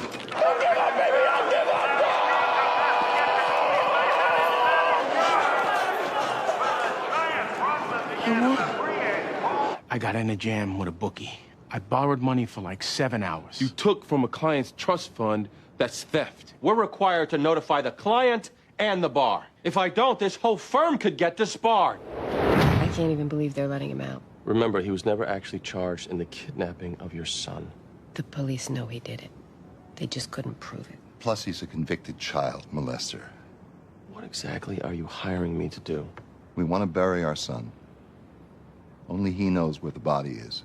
Wrongful death for a murder that took place 18 years ago? They want closure. If I can create the threat of a lawsuit, maybe we can get this guy to reveal where the remains are. I didn't do it. Like you never molested those 3 little boys who put you in here? I had nothing to do with that Baldwin kid going missing. Have your attorney call me. You never did see him abduct your son, did you? I didn't see it. So it could have been somebody else. Nobody else was near Chad. Can you account for such a coincidence? A soon-to-be convicted child molester is within 50 feet of a child at the exact time he's kidnapped? Objection. I'm going to let this case go forward. But, Mr. Donald, if you don't come up with more, I will be dismissing it at a later date. Mr. Donald? Yes. I think I may be Chad Baldwin.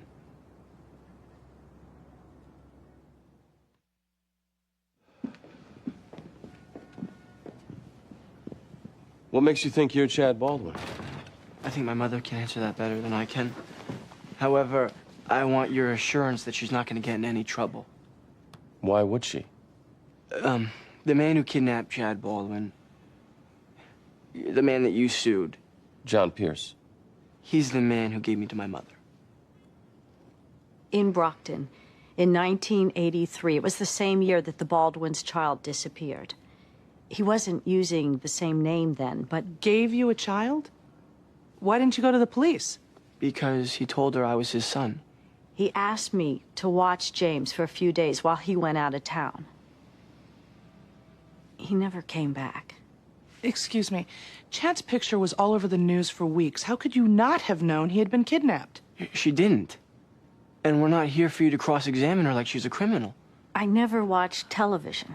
Didn't even own one at the time. I know that seems hard to believe, but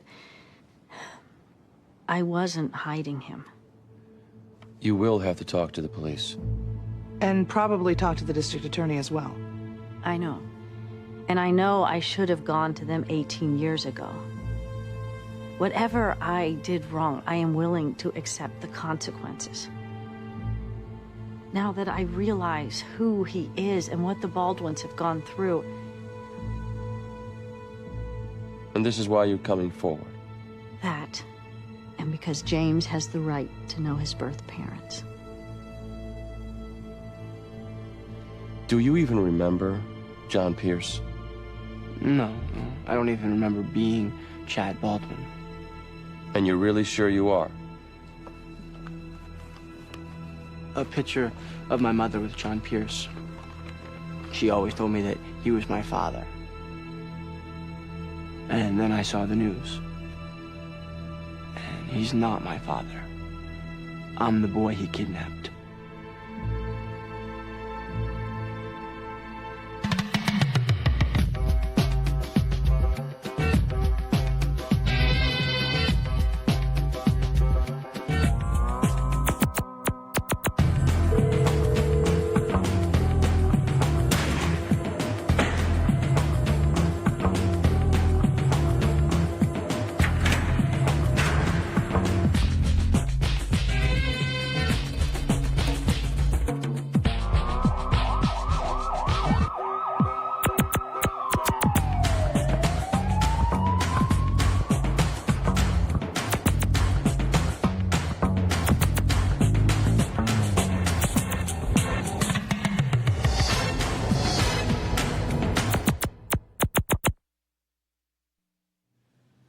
Are you sure? No, we're not sure. That's why we need you to take a blood test. We've already taken his, and... He thought Pierce was his father? Until a few days ago, yes. And the woman said she got him from Pierce. Yes. Richard, Jenny, there was a lot of news coverage on this. Occasionally, there are people who will try to take advantage of a situation, no matter how tragic. By pretending to be our son? We don't know. You have money. That's why we want to take the blood test. You must think there's a good chance he's Chad, or you wouldn't have come. We're exploring the possibilities. When can I see him? Let us check things out first. If he isn't Chad, we don't want your disappointment to be any greater than it has to be. My wife and I are very good at dealing with disappointment. We've had years of practice. We don't need you to decide how much we can take. We'll do the blood test and go from there. Anybody who knows this woman, knew her, knew somebody who knows her, we need to support her testimony. Otherwise, it'll be her word against Pierce's. I'm on it. Lindsay, if you could stay on the lab. They've only had the blood an hour. They could test it in 20 minutes and be 99% sure. They still in my office? Waiting. Come on, Eleanor.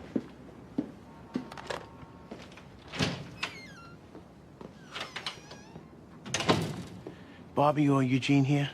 Bobby's in a meeting, but Eugene's in his office. Can I talk to you a second?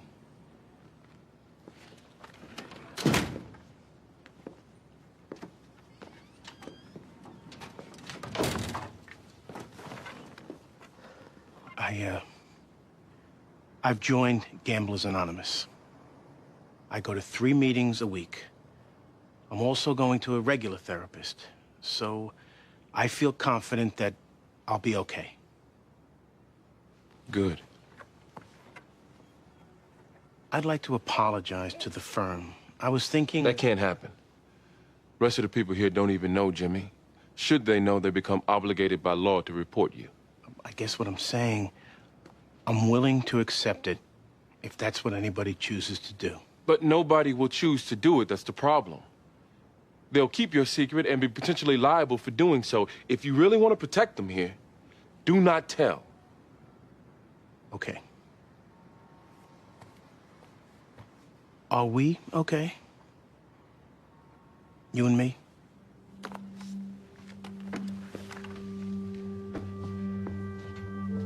Do I forgive you? Yes.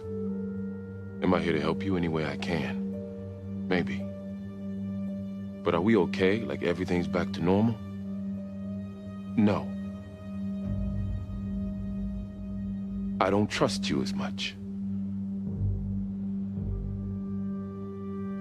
Well, that's a pretty big loss.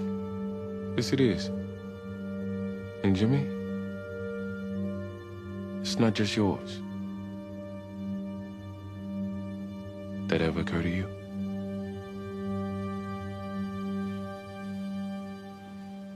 The thing is, the police will want to talk to you. Why do they even have to find out? If you're really Chad Baldwin, it will get out. A kidnapped child comes back after 18 years? This will eventually get out. And you are going to be considered a suspect.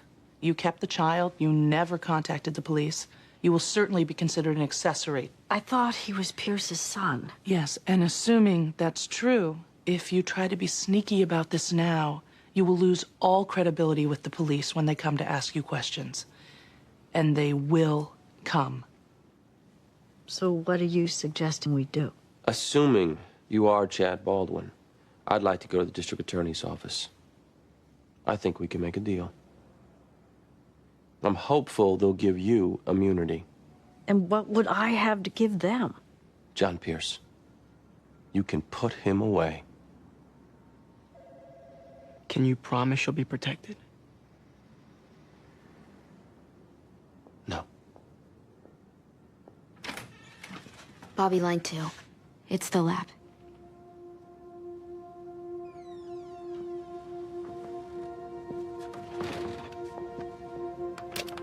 Bobby Donald.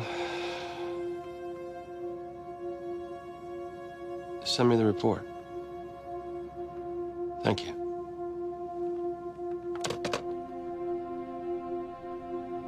Well, it seems you're Chad Baldwin.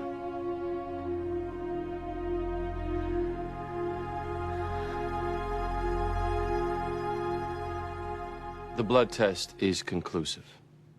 It's him. He's your son. Oh, my God. We found our son.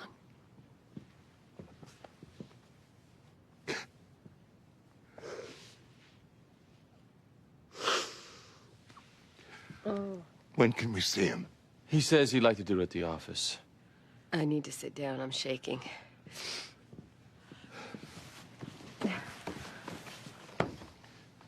And this woman is willing to testify against Pierce? We can finally put him behind bars? I think she'd like to, but she could change her mind and take the fifth. Why would she do that? She came forward. James is afraid she might be charged with something. James? That's his name.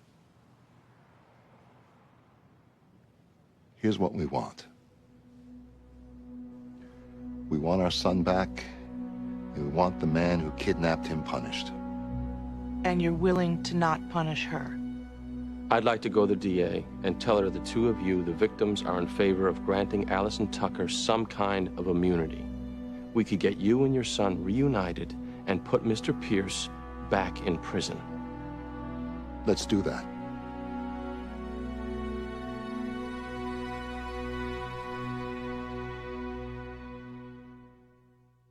90% of the people who walk into my office promising me a conviction in exchange for immunity are a lot more involved than they admit. And I'll bet 90% of that 90% are people who know they're about to be picked up. Allison Tucker would have never been prosecuted on anything. You're asking me to make a blind bid.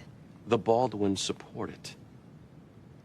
If the victims of the crime want to give this woman immunity and help you convict the man we both know is responsible, Helen, where's the downside? I need more. I'll make a proffer that she can put John Pierce with Chad Baldwin in 1983. You've never had that. Add that to the existing circumstantial evidence. Put them together how? Is she an eyewitness? Yes. On several occasions. She raised the kid. If you don't give her immunity, you know what will happen. She'll take the fifth. Her son will refuse to testify against her, and you will be left with what the blind man saw. I'll give her queen for the day. If I buy her story, I'll give her accessory after the fact. Nice try. Accessory. I'll agree to no time if I buy her story. If I don't, no deal.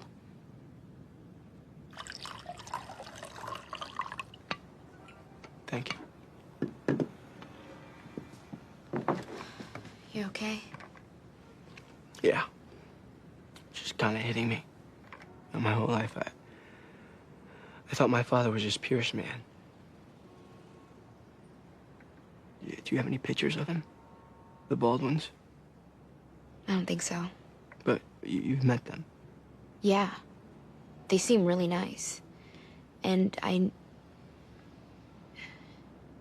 they've never stopped loving you. What does she look like? My mother. I'm your mother. I know, Mom. I didn't mean... No. I mean, I'm all for you meeting them. I know you raised me. I know who my mother is.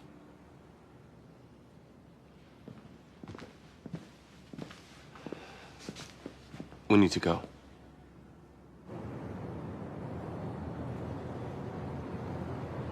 I was working in Brockton as a waitress. One day I was washing my clothes at the laundromat and this man came in with James, who was about 4. We started talking and he said that James was his son and that the mom had died and that they were living in a camper. What year was this? This was 1983, early summer. He said his name was Chris Stevenson, but when we saw John Pierce on the television a week ago, well, that was the man who gave me James, and we figured things out. Do you recall the name of the laundromat? No, but I think it was on Crescent, near the railroad tracks. How did you end up with James permanently? Well, one day this John Pierce said that he had to go away for a few days, and he asked if I could watch James. And I said yes. How long did this Mr. Pierce say he'd be gone? 3-4 days. But then he never came back. Well, when did it occur to you he might not be coming back at all? I don't know. I suppose a few months later. I thought about going to the police, but I knew that they would put the boy in a foster home. We had bonded, and I just didn't want him to be put in a home. You remember any of this? I remember our place in Springfield. Nothing much before that.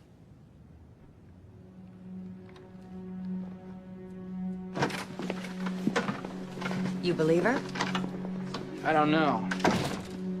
It's hard to swallow that she didn't have some inkling the kid was kidnapped. Likelihood is she probably didn't want to know. You checked her out? Her employment history and the location of the laundromat pan out. No criminal record. Owns a little second-hand shop. Wonderful mother and neighbor.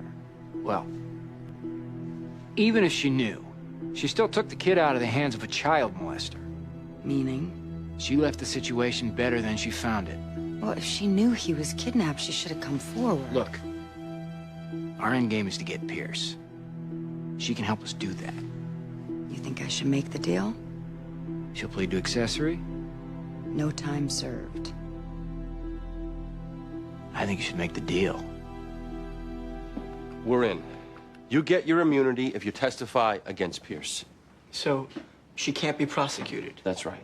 But it means going forward as soon as tomorrow at the probable cause hearing, then again, of course, at trial. Okay. But Allison, you have to understand, this is going to be an ugly battle. Pierce's attorney will try to shred you. She'll go from attacking your honesty to suggesting you're trying to extort the Baldwins for money. She could even claim that you're the real kidnapper. You're in for a nasty few months. Okay. So are they gonna arrest John Pierce? They're doing that as we speak. Bobby, the Baldwins are here.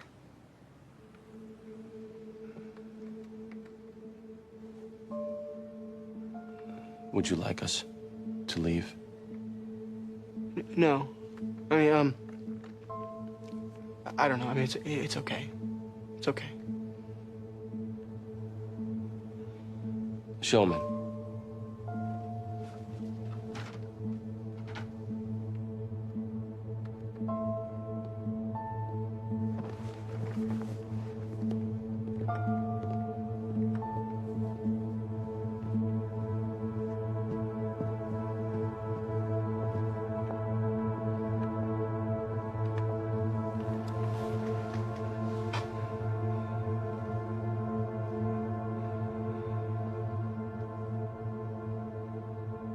Chad. Hello.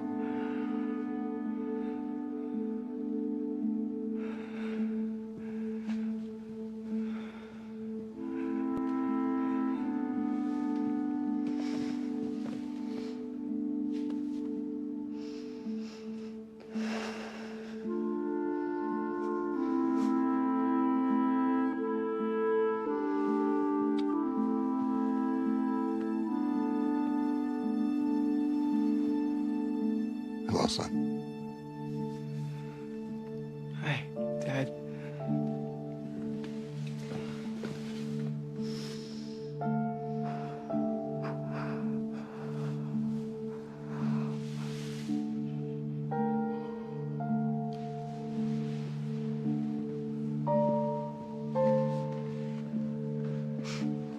I can't believe this day is here. Thank you so much for bringing him back.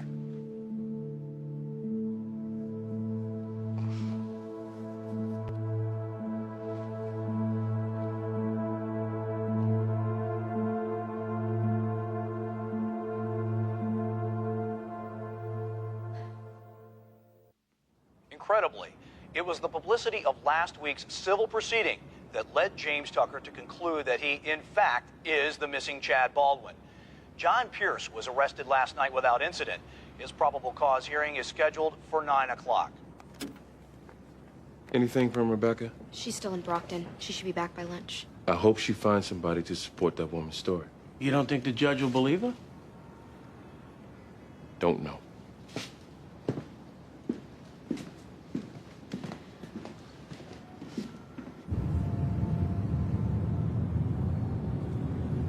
So you met this man in the laundromat, and he introduced you to a boy he said was his son, James. Is that correct? Yes.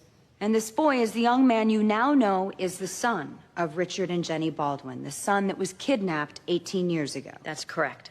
And is that man who introduced you to the boy, that man that said James was his son and asked you to look after him, is that man in the courtroom? Yes, he is. Would you point him out, please? The defendant. She's lying. Mr. Pierce. I never had a kid with me. Mr. Pierce. And I show you this picture, Miss Tucker. Can you identify it? It's a picture of me and the defendant taken about 20 years ago. We were at a carnival together. This was previously marked and identified. I offer it now into evidence. I have nothing further for the witness, Your Honor.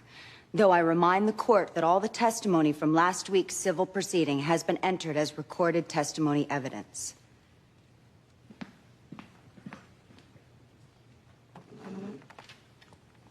Ms. Tucker, during the 18 years you were raising Chad Baldwin as your own son, did you ever talk to the police about the father who left his son with you and never returned?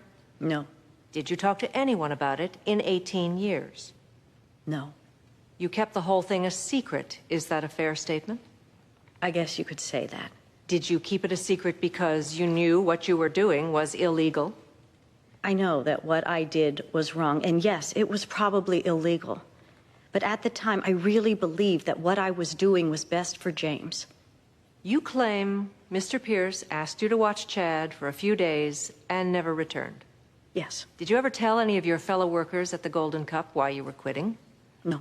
Did anyone ever see you and Mr. Pierce and Chad together in the weeks he was living in Brockton before he left town? I don't know. You can't recall? No. So if I said, based on everything you've told me, I believed you had kidnapped Chad, you really wouldn't have any way of disproving that, would you? I don't know how you prove that you didn't do something. And if I said I believe you concocted this whole elaborate story in order to frame a convenient dupe and free yourself from responsibility for the illegal acts you admit you committed. Objection. Sustained. Ms. Tucker, are you trying to frame Mr. Pierce in order to protect yourself? If I wanted to protect myself, I would have stayed living the way I've been living for the past 18 years. I did this for my son because I wanted him to meet his birth parents. Birth parents that I didn't even know existed until a few weeks ago. I see. But before you carried out this little act of altruism, you made sure you cut a deal with the DA, right? In exchange for this testimony, you were promised you wouldn't serve any time. Is that true, Ms. Tucker? Yes. That's correct.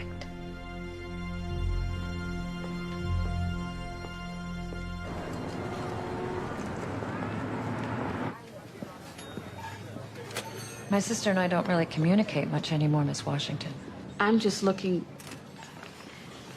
I need witnesses to substantiate what she's telling us. I don't really know anything. Did you know she had a child? Yes. And did she tell you she had gotten the boy from a man? Yeah, some guy she met at a laundromat. I heard the whole thing. And did you believe her? Why wouldn't I? Miss Tucker, I'm Allison's lawyer. I'm on her side. I'm just trying to collect information. You said it like you doubt her. Mr. Pierce's lawyer will doubt her, and she'll try to tear her up. I need to know whatever ammo she could possibly dig up.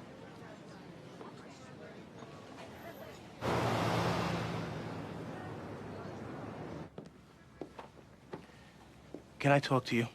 Thought we did that. Well, I'd like to talk again then. Go ahead.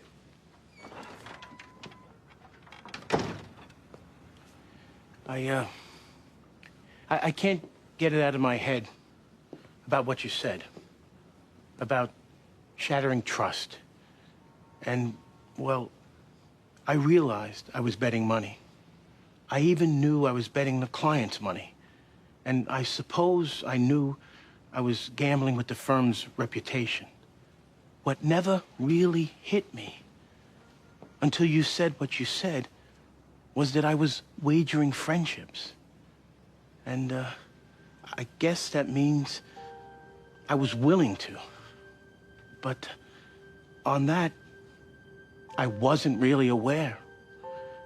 I never would have knowingly done that.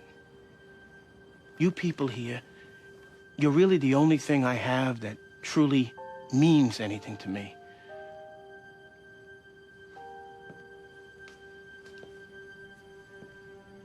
I'm not comfortable telling people I love them, and especially other men. But I do love you, Eugene. And for me to risk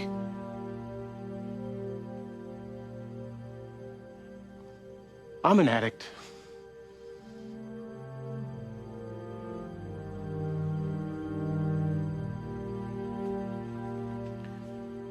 But if I ever needed the will to lick this, I got it now. 'Cause my friendship with you, well, I hope you know what I'm saying.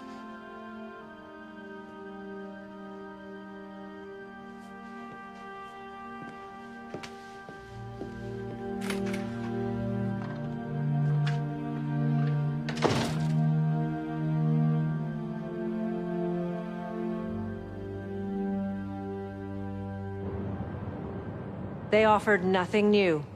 The 18-year-old memory of an unsubstantiated witness whose credibility is highly suspect. The only thing she could establish is that she once briefly knew my client.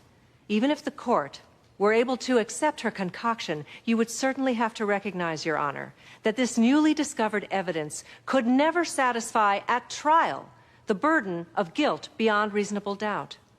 Accordingly, I ask that my client be released and the charges be dismissed, this time with prejudice.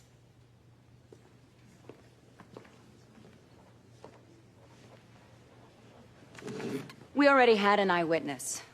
Mrs. Baldwin placing John Pierce at the scene of the crime at the exact time of the crime.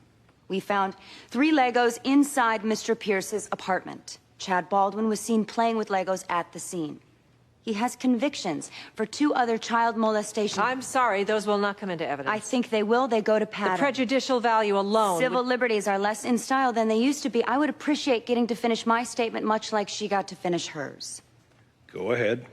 In addition to Mrs. Baldwin placing Mr. Pierce within 50 feet of her son at the time of the disappearance, in addition to an informant who testified that John Pierce admitted to the abduction, we now have the testimony of Allison Tucker, who says she got Chad Baldwin from John Pierce. Let's not forget, Your Honor, his prior molestation convictions will likely come into evidence as pattern evidence. All of that will be enough to satisfy reasonable doubt. Your Honor, it's unquestionable that this matter satisfies the burden of a probable cause hearing. I agree. The defendant is bound over. Trial date for the first week of February. And Miss Lightstone, Miss Gamble is correct. There's an excellent chance the jury will hear about these other molestation convictions. Take your client in a corner. Tell him he's got a problem. This court is adjourned.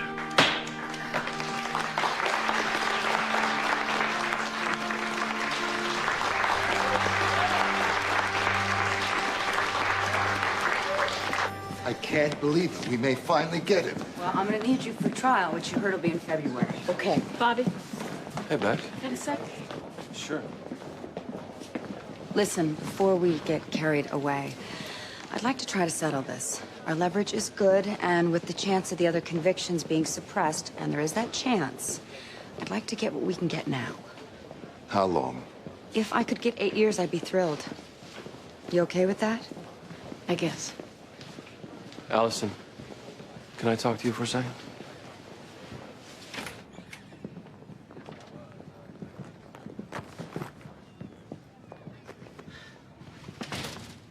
What's up? This is Rebecca Washington. She's an attorney with our firm. Yeah, I think we met. She's been looking for witnesses who could perhaps bolster your testimony. Today, she spoke with your sister. And? She says 3 years before taking in James, you miscarried. 2 years before that, you miscarried. 6 months before taking in James, you tried to adopt. You were rejected. A month later, you told your sister you thought about just going to a hospital and taking a baby. She's lying. Why would she make up those lies? She's lying. Did you kidnap James, Allison? No. Did you get lucky? John Pierce, a child molester, just happened to be in the area at the time? He just happened to be a friend? Are you the beneficiary of an incredible coincidence? No. You also told your sister Mr. Pierce had a juvenile arrest for molestation. Juvenile records are sealed. So how would you know that? We didn't know that. Pierce told me, so what? So what? It means you had reason to know he'd make a perfect suspect. Did you try to frame him, Allison? Snatched a kid where he worked? Planted the Legos in his apartment you had access? Is that what happened, Allison? If I was involved, Mr. Donnell, why would I ever come forward now? I don't think you really did. James did. And you couldn't stop him. You're mistaken.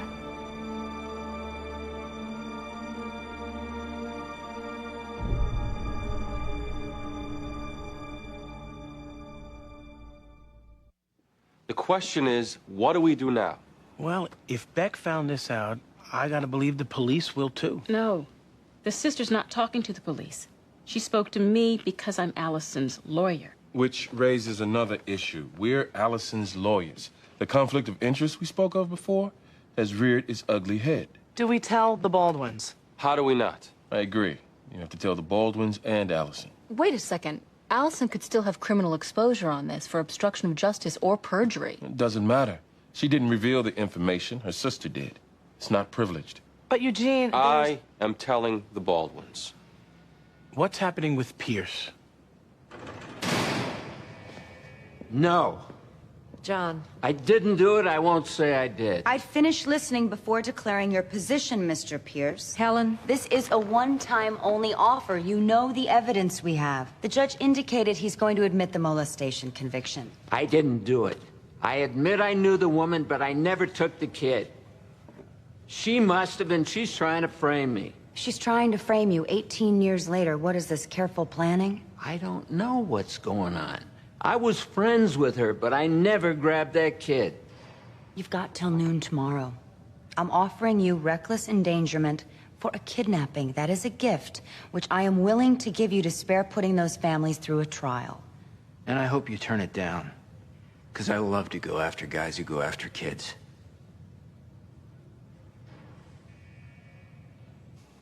She did it? We can't prove it, but we think so. Does James know? We don't think so. He seems to believe his mother's version of the events. So where does this leave us? Well, ethically, we think we should inform the district attorney. We're a little trapped because Allison is also our client. Before we do anything, we thought we'd get your reaction to it all. Why would she come forward and expose herself if she were the kidnapper? We believe James insisted on coming forward, and she couldn't talk him out of it. as we said, we can't prove any of it. But this is where we are. I would like you to not tell the district attorney. Okay. Why? Because if you do, it's going to turn Chad against you and ultimately us. Like it or not. She controls our relationship with our son. A man stands to be convicted for a crime he didn't commit. Well, maybe the police will find this new information out on their own. That doesn't seem likely. And besides, Pierce could enter a plea. Eleanor, Bobby, my husband's right. We need to have a relationship with this woman. It's possible if James were to know that Allison was the kidnapper, he might sever his relationship with her, making it easier for you. That might be so, if you could prove it. But you can't. You asked for our thoughts, Bobby. As your clients, we're directing you not to tell the district attorney about this new information.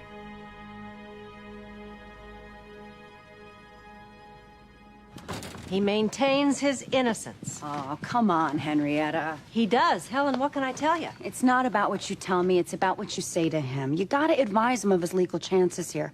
If this goes to trial, he's dead. I can't make him take a deal. Make him see reality. Well, give me something to go back with. I gave you 8 years for a kidnapping. What do you want me to gift wrap it? Make it 6. I'll get him there. I'll give him 15 in juvie. He'll love it. 6. I'll sell it. 7. Sell 7. Lucy, notify the Baldwins and the Tuckers we're going back in before Judge Kenny at 11 if they want to be there. Do they have to? No, it's their choice. I'm going. Eleanor? I'm with you.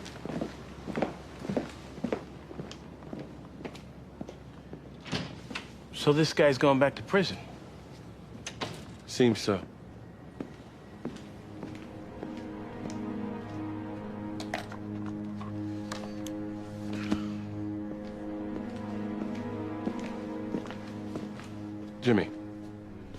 Lunch plans? Me? No, I'm wide open. Want to grab a sandwich, 12:30 or so. Great.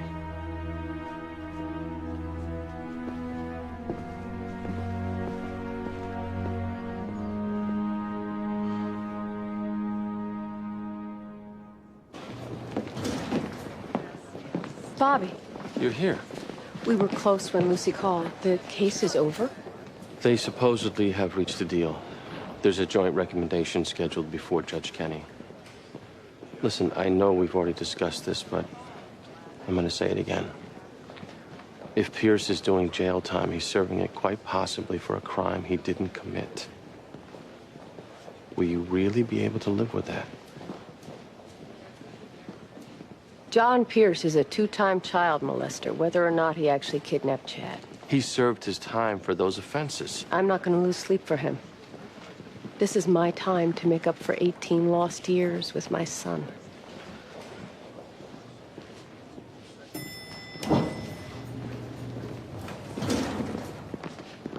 Is it really over? We don't know. We're told there's a plea.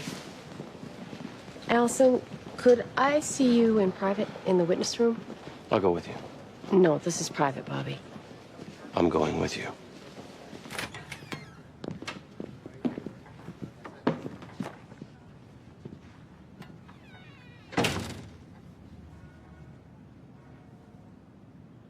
Did you kidnap my son, Allison?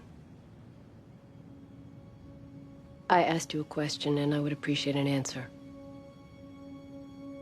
Did you kidnap my son? I raised James. I'm his mother. Well, then, as his mother, you'll understand my rage. Like only a mother can. I will get along with you, because I have to. I will welcome you into my home. I will sit across a dinner table from you. I will welcome you into my life to keep James in my life. But with every embrace, please know, I will never, ever forgive you. And you'll understand that, won't you? Because a mother can understand.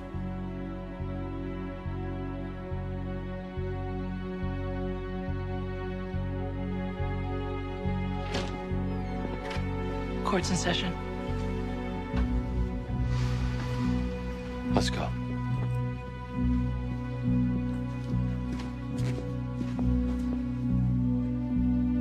You understand, Mr. Pierce, that you are pleading guilty to the charge of child endangerment? Yes, Your Honor. And you understand that by pleading guilty, you waive your rights to an appeal and will be sentenced to state prison for a term of not less than 7 years. Mr. Pierce, I asked you a question.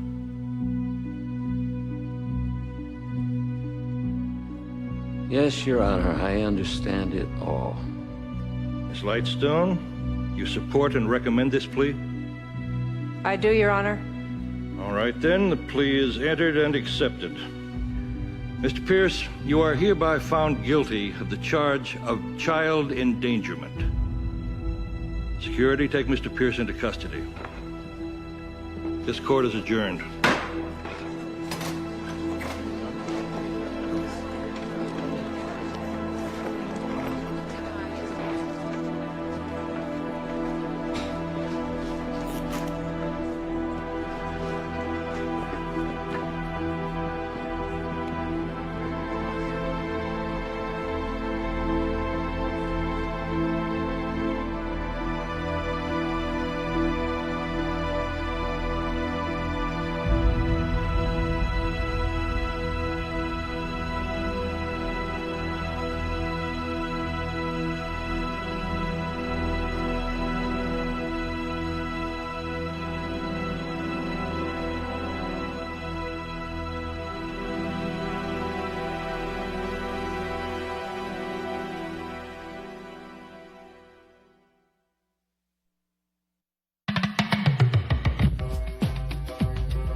Right now, we're offering $450. They're holding out for $625.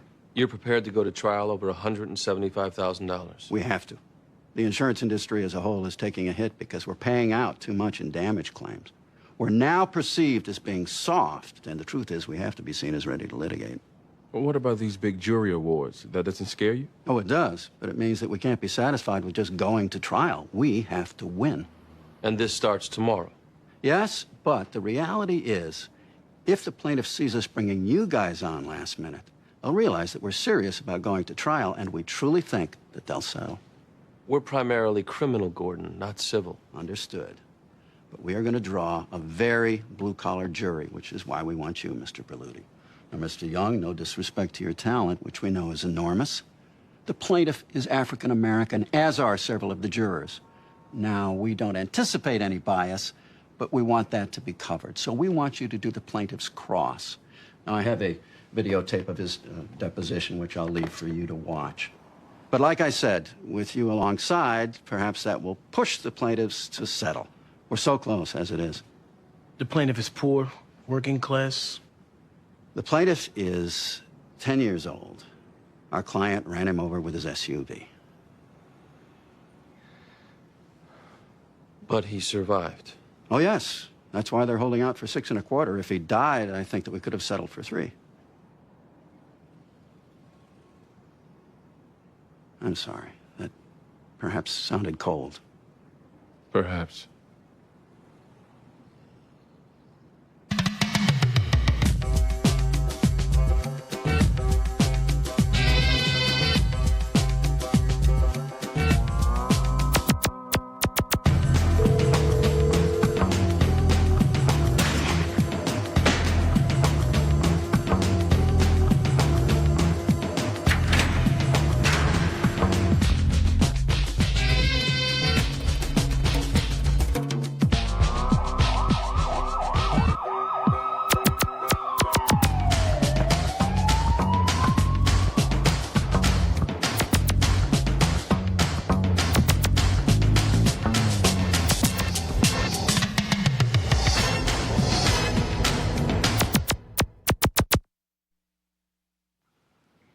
Your brother is older or younger? Well, I have two brothers. One's older. That's Kenny. Then I also have a baby brother. His name is Justin. And the one that I go to school with is Kenny.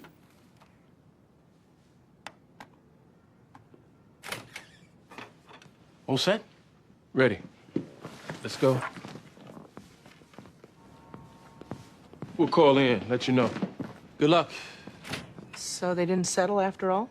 The plaintiff came down to 6, but that was it. Is this our new direction, insurance defense? No, but civil law is something you all want to do, and this is a good end. Right now, our civil profile is non-existent. Which is unfortunate because I'd love to buy a house. Me too.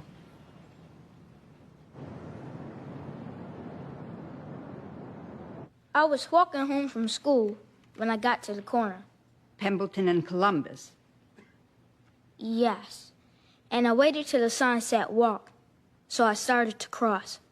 Then I saw it. Saw what? The car. It was coming so fast. I turned to look, but it was too late. Before I could even move, it had hit me. Could you see who was driving the car? Only that it was a man, and he was wearing a suit, like a business suit. Did you see anything else?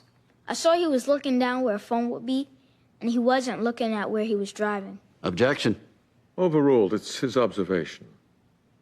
Can you tell the jury about your injuries? I had broken ribs. My lungs was hurt. My arm was broken. My head was hurt.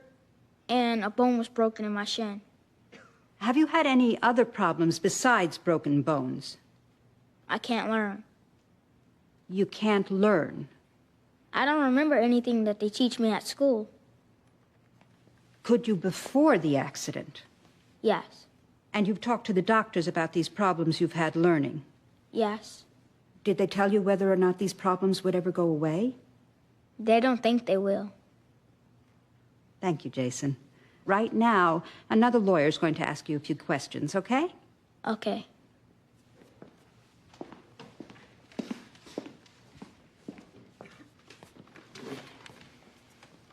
Hi, Jason. I'm Eugene Young, and as Miss Turner said, I'll be asking you a few questions. If at any time you need a break, you just tell me, okay? Okay. First, let me say how sorry I am that you got hurt and that I hope you get better. Thank you. Now, you said you were walking home from school that day, right?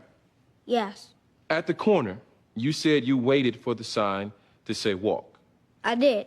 Well, there was a witness, Jason, Mr. Anthony Walker. And he said upon hearing the impact, he looked up and he said he noticed the light was flashing, don't walk. Well, it said walk when I started to walk. Sometimes it changes when you're halfway across. Were you halfway across? According to the police investigators, you got hit when you were about 10 feet from the curb. So that would mean that the light changed to walk, you walked 10 feet, and then it changed to don't walk. Is that what happened? I don't know. Is it possible that when you got to the curb, you looked up, saw walk, then walked? That's what I said. Well, actually, you said you waited for it to change to walk. And that's where I'm having difficulty. Now, if it had already been flashing walk when you arrived at the corner, then I can see how you might only get 10 feet or so. Could it have already been on walk when you arrived at the corner, Jason? Maybe. All I know is that it said walk and I walked. You said after the accident, you've been having trouble remembering things, right? Yes.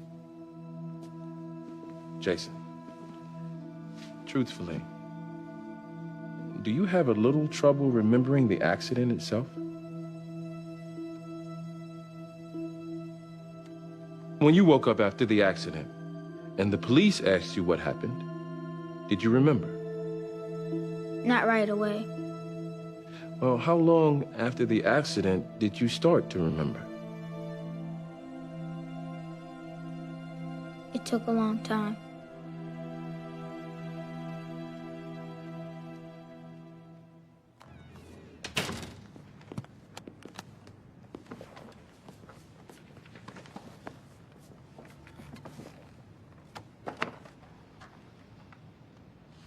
What? You're still expecting me to blink? Audrey, the boy's memory is suspect. No skid marks, Gordon. Middle of the street. But if he dashed... Nobody saw him dash, least of all your client, who was trying to place a call. The one and only witness saw don't walk. How many times have we had this give and take? Many times, but I'm the only one who seems to be giving. You haven't... $450 for a boy with permanent learning disabilities. And my doctors say it most likely isn't permanent. The truth is, it'll be years before we know. I am putting an extra $200 on the table for it now. And all this assumes that you can make on liability, which is not a lock. I'm not taking $450. Why don't we split the difference and go home? 5 1/4. $550. $525. I know you've done the numbers. It's a good offer. And it's final. Yay or nay? I'll discuss it with the family.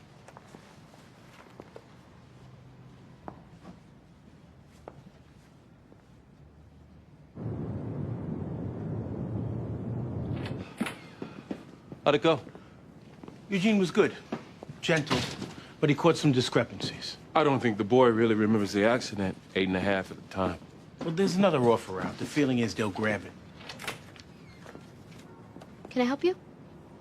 Yes, I'm looking for Gordon Keene. I was told he might be here. No, we just left him. I think he's on his way home. I'm Dr. Harold Manning, Vice President of Medical Affairs for Brentford Mutual. This firm, I understand, is on the Jason Lee's case. Yes? Could we go somewhere and talk? I've worked for Brentford Mutual for almost 20 years. I review files, medical histories, in part to be sure they're not being defrauded. You think the boy's injuries may be a fraud? No, certainly not. Everything listed in the complaint is real. It's what isn't listed. I'm not sure I follow, Doctor. This afternoon, in preparing for the case, one of our staff physicians went back over the file along with all the x-rays. He saw something on the MRI, a tiny marking at the base of the brain. He had me look at it. At first, I assumed it was minor bleeding. We often see that in this kind of trauma. But I looked closer. You think it may be more serious? I'm certain it is. Mr. Lees has a dissecting aneurysm of the basilar artery. A small tear in the lining of the artery. In time, that tear will likely get progressively worse until eventually the wall of the vessel ruptures. What are the chances that'll happen? It will happen. The question is when. Maybe today, maybe 10 years from now. Without immediate surgery to repair the damage, his life is at significant risk. Wait a second. Jason Lees has a team of treating physicians. I have to believe they're aware of this. If they were aware of this, the boy would have been rushed into surgery. His doctors obviously missed it. We missed it until today. Have you notified his family or his doctors? I can't. As an officer of the company, I have a fiduciary duty to Brentford Mutual. I cannot disclose if it's against their interest. So they don't even know? No, they don't. What about Gordon Keene? Does he know about this? No, that's why I've come looking for him. I couldn't get him on his cell. What you're telling us, Doctor, that boy's life is in immediate danger. That's exactly what I'm telling you.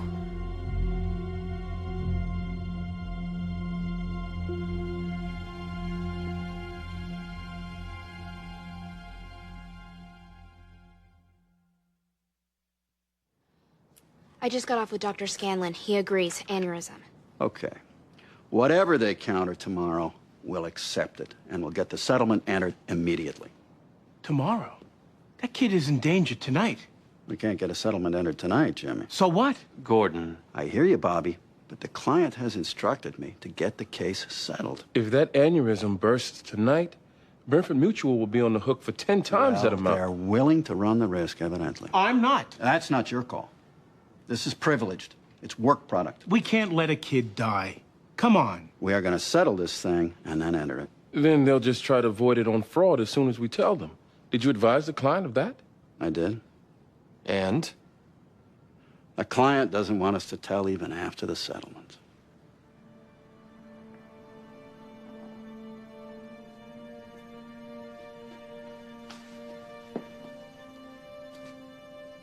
You gotta be kidding me.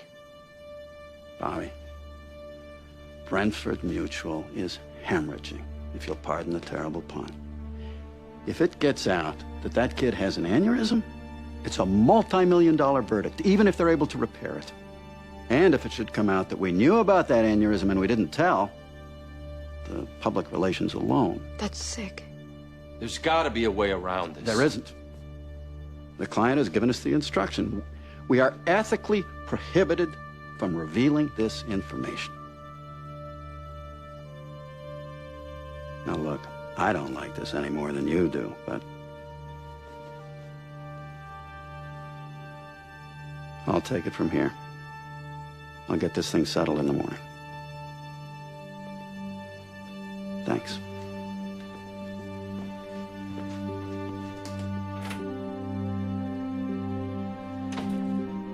We're just gonna sit on this? Lucy, get me Anderson Pearson.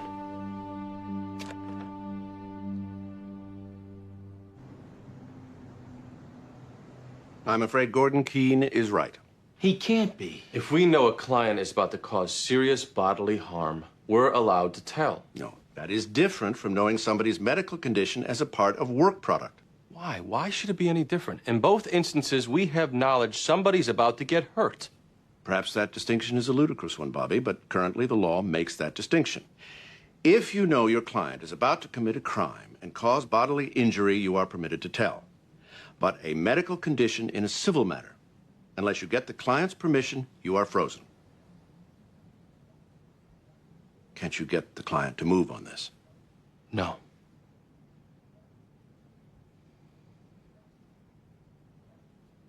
All I can think of after we settle the case, the client might be less panicked. Maybe then we can convince them to tell. But as Keene said, the risk there is so great. Well, I can't think of anything else. Can you? Jimmy?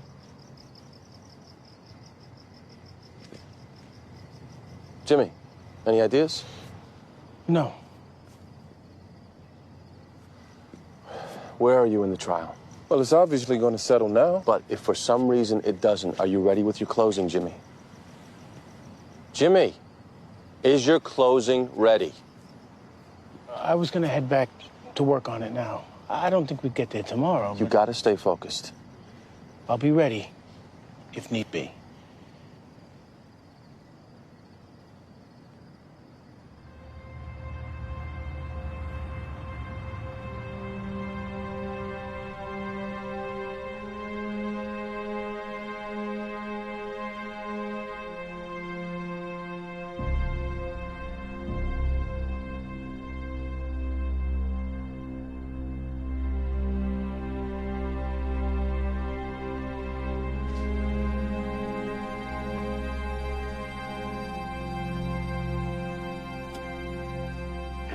Sisters? No sisters. Just me and my two brothers. My parents wanted a girl when they had me. At least that's what my older brother tells me. He says that to punk me. He punks me all the time.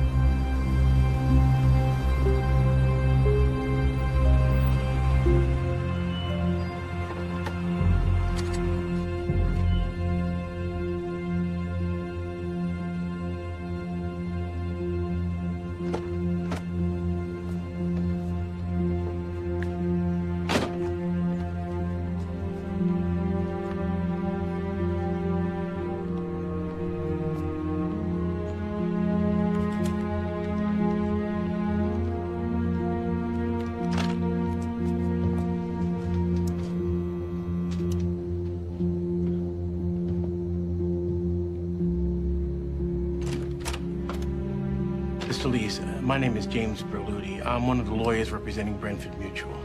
Yeah, I recognize you. I'm sorry to bother you this late. Your son... Your son has an aneurysm at the base of his skull. What? Our doctors reviewed his MRI today. I've called an ambulance. It's on the way. There's been a misdiagnosis. Your son could be in danger. We need to get him to a hospital. Where is he now? He's in bed. You need to get him up. Mr. Lees, you need to get your son out of bed. Got it? It's just a precaution, sweetheart. You're gonna be fine. You're gonna be fine.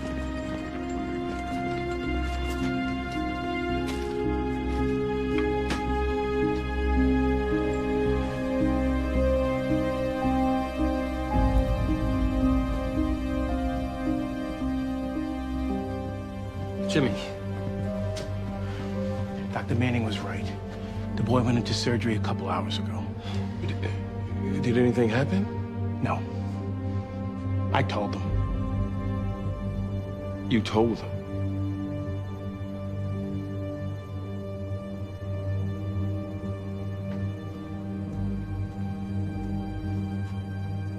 Jimmy informed the parents. The boy is in surgery. Are you out of your mind? Yeah, I am. And you can go tell your client, Mr. Keene, if they want to report me to the bar, go ahead.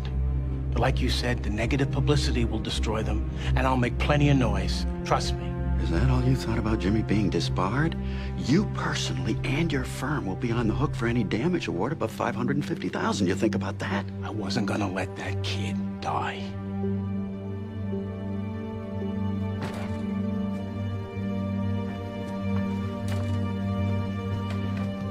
We removed the aneurysm, clipped it without complications. He's gonna be fine.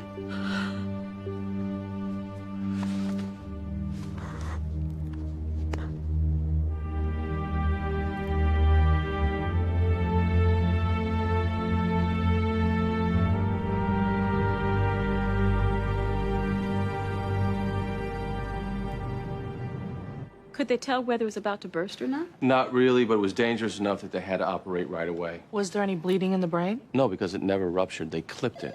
I take it the case isn't about to settle now. Oh, no. And we were fired. Sorry. I'm proud of you, Jimmy. I'll probably never get my house now, but I'm proud of you. Me too. Jimmy, that was the Board of Bar Overseers. You've been summoned to appear today at 1 o'clock. What? He actually reported me. I didn't think they'd dare. Brentford Mutual didn't report you. Who then? Keen? I reported you, Jimmy. What? Under the canon of legal ethics, I had a duty to report you. And if I had a vote, I'd recommend you be disbarred.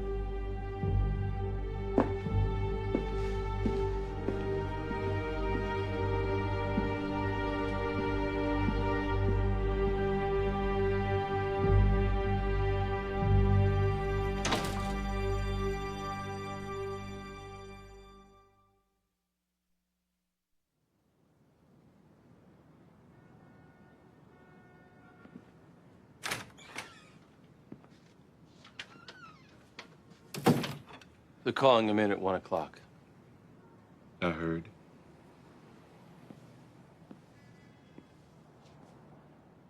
Why didn't you check with me first? Did Jimmy check with you before breaking the client's privilege? You revealed a pretty big secret yourself, Eugene. Jimmy just told the parents that the kid was sick. By reporting him to the bar, you revealed that it was the client's intent not to tell. And the publicity of that may be what brings them down. Did you consider that? I considered this. Jimmy should go. I like him, but actually, right now, I'm not even sure I do. He put us all at risk, Bobby. To flex his conscience, he jeopardized this entire firm, same as he did when he stole client funds to pay off his gambling debt. You should have come to me before. You would have done nothing. You're a nice guy. You would let it ride because Jimmy's a nice guy. He would have cried, "I'm sorry, it won't happen again," and you would have bought it. Well, I'm not buying it anymore. I'm not letting him take me down and everybody else. Enough is enough. He has to face the consequences. I don't set a lot of rules here. But we don't turn on each other. I didn't turn on him.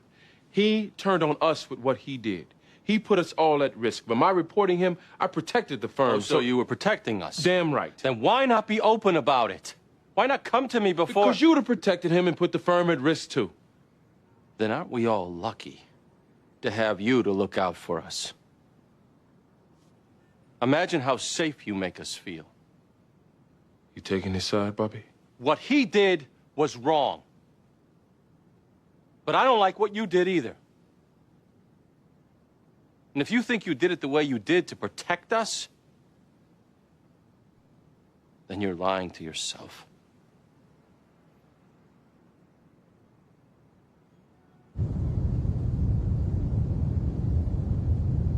Obviously, we were still processing the new information and trying to decide what to do. It was an extremely agonizing decision for all involved. As you left it with Mr. Berluti, the client's decision was not to reveal the boy's condition. There was nothing to be accomplished in the course of the night, so General Counsel at Brentford Mutual... Mr. Keene will be here all day if you choose to dance. I know you're trying to serve the public reputation of Brentford Mutual, but that's not what this hearing is about. Yes, Your Honor. Mr. Young has reported to us that the client's unequivocal instruction was for the attorneys not to reveal what the client had told them about Jason Lee's medical condition.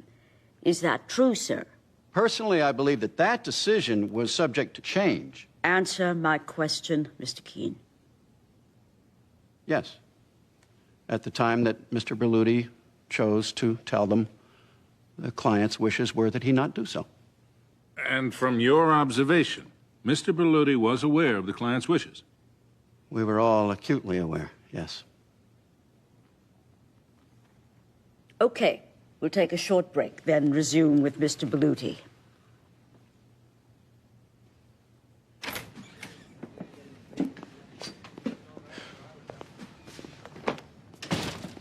Okay, my opinion? We just go with straight emotion. All of this happened so fast. You certainly did the humane thing. Basically, you went on autopilot, Jimmy. I agree. You're dead on the law, and Hiller, we know how she is. Just tell them you blew it. Show some remorse. They can't be without compassion. Okay. Jimmy? Are you okay? I'm fine.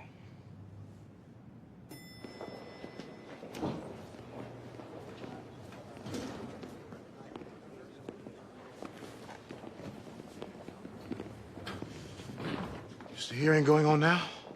We're on the break. But it's a closed session, Mr. Lees. You can't go in. Where's Mr. Belluti? He's meeting with his lawyers. How's your son? Do you care, Mr. Young? Look, Mr. Lees, please try to understand. In the legal profession, there's a certain code that we have to live with. Then you live with it, Mr. Young. You live with it.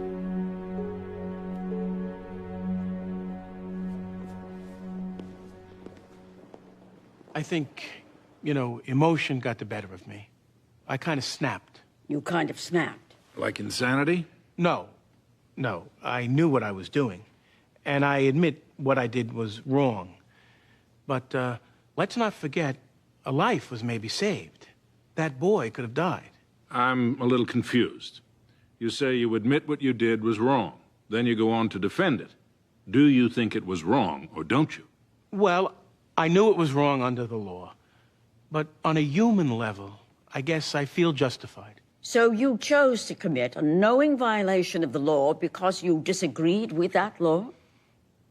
It was a very emotional night. So absent that emotion, as you sit here today, if you had it to do all over again, your reflective choice would be to preserve the client's secret. You wouldn't tell the parents. Do I state it correctly, Mr. Belluti?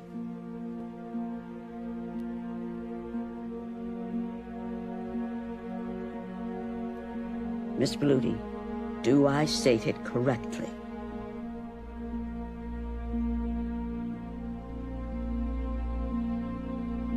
No, you do not, Your Honor. If I had to do it all over again, I'd do exactly the same thing. I wouldn't let that kid die. Would you?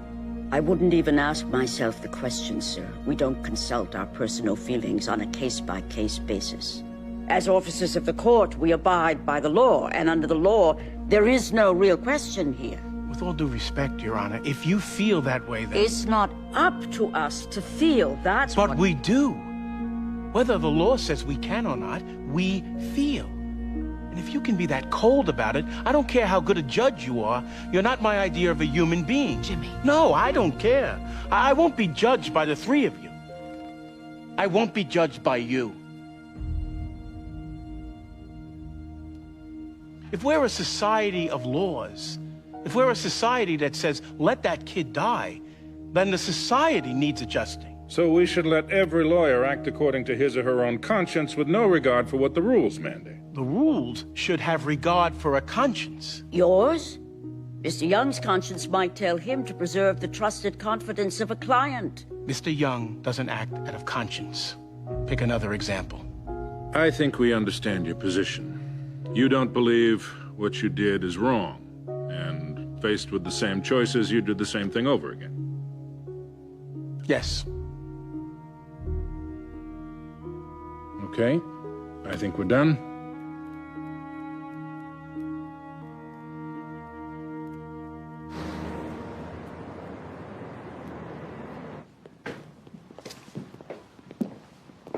Well, how'd it go?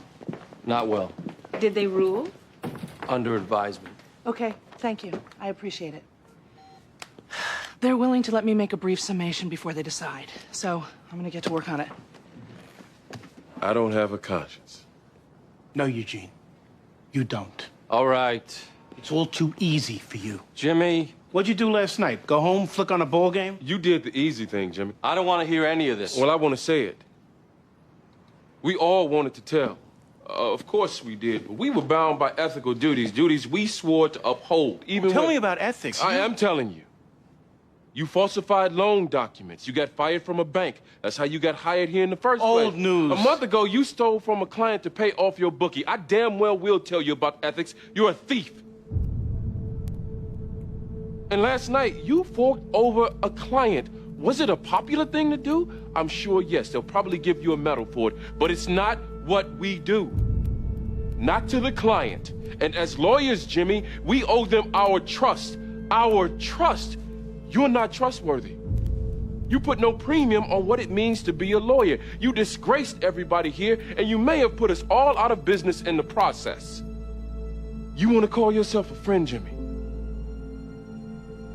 You're not my friend.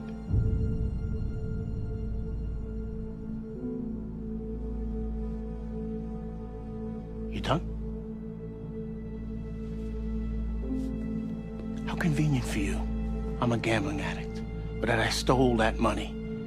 Makes it so easy for you to conclude you got some moral superiority going. You're more ethical, so hey, you must be right on this. Are you, Gene? But you're not right. You would have let that kid's head explode. You're not right. And going behind my back, I guess that makes you friend.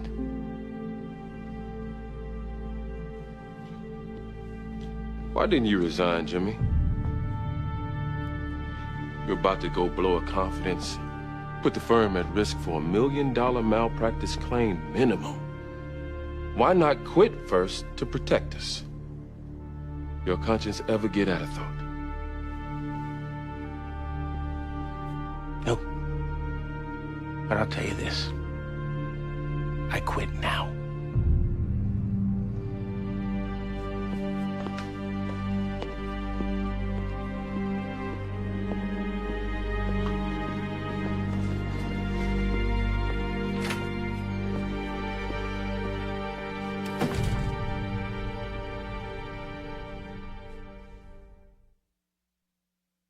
Lightning, one man who scored 189 career touchdowns, one defense that played as well as its high-powered offense, and y'all won't believe who's 3-0.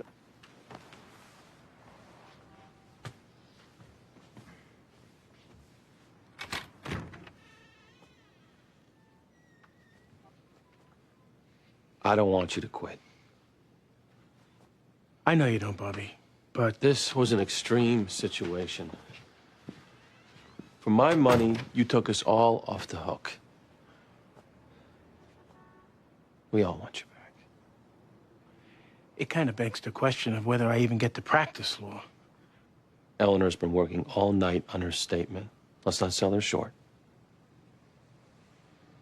You people have been so good to me, Bobby. I know I haven't lived up to... You really believe that? Overall, I've been a liability. You still think of yourself as Jimmy the Grunt? Do you ever stop to consider what a great trial lawyer you've become? Did you pause for a second to wonder why Brentford Mutual hired you here? You've become a gifted trial lawyer. Now you tell me, as it's all about to end. Suppose it doesn't end. Will you come back? Of course I don't want to leave.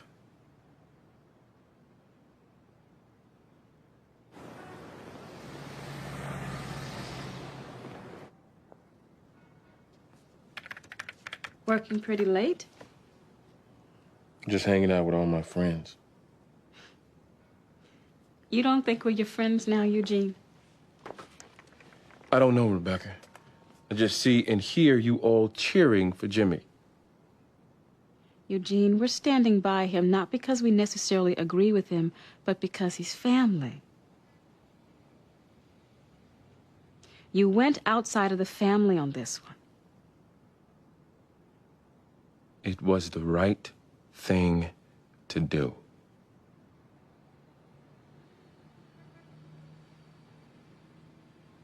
Clearly you think that.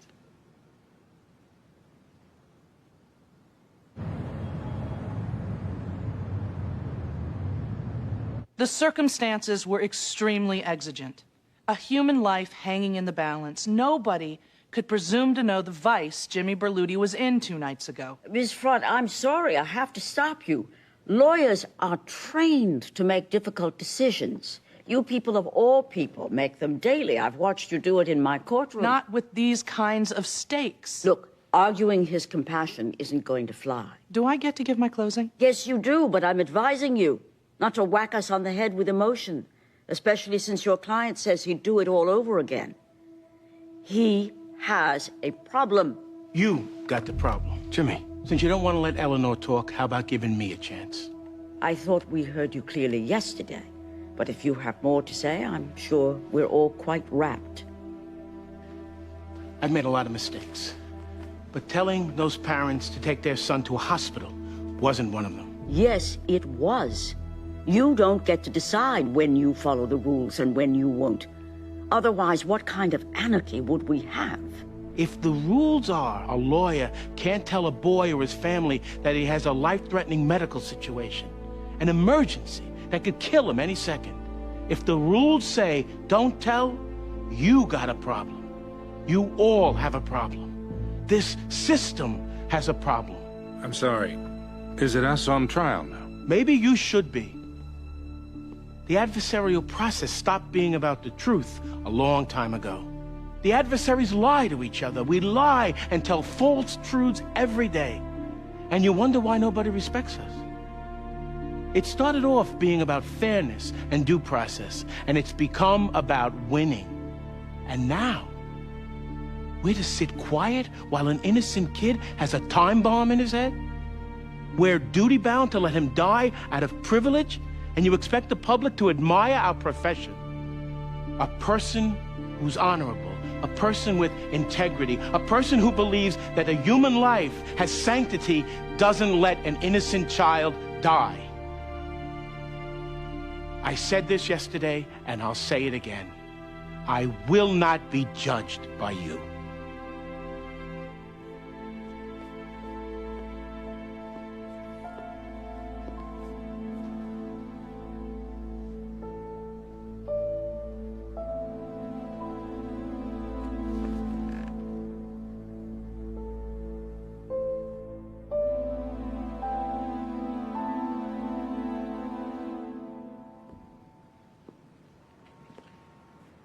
Listen, I know I've been stomping my foot with a lot of righteous indignation, but Eugene was right about one thing. I should have had the decency to quit before I just didn't think to do it. I'm sorry for putting the firm at risk. Anyway, may I see you a moment in private? I don't want to get into it anymore with you. May I see you in private, Jimmy?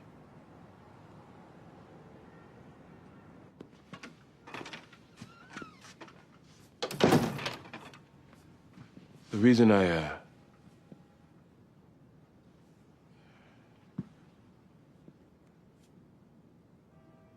my brother, he died in prison serving time for something he didn't do. The police coerced a confession that... The police, they had no regard for the system. And if a day comes the lawyers start giving up their clients, giving up their secrets, then the system has...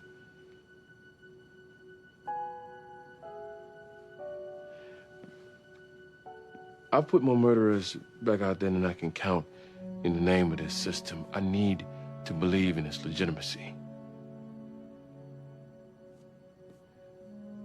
I went home the other night,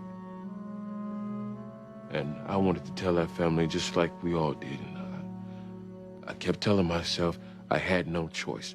The rules were clear. I had no choice, and I was prepared to let that boy die. But what you did was point out I had a choice.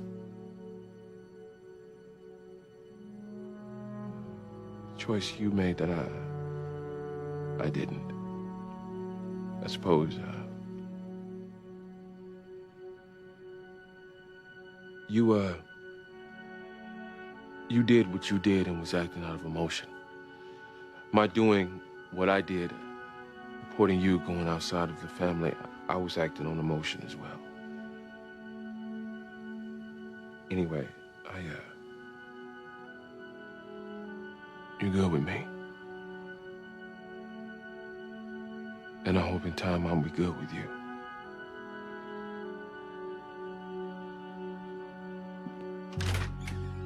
They're back with the ruling.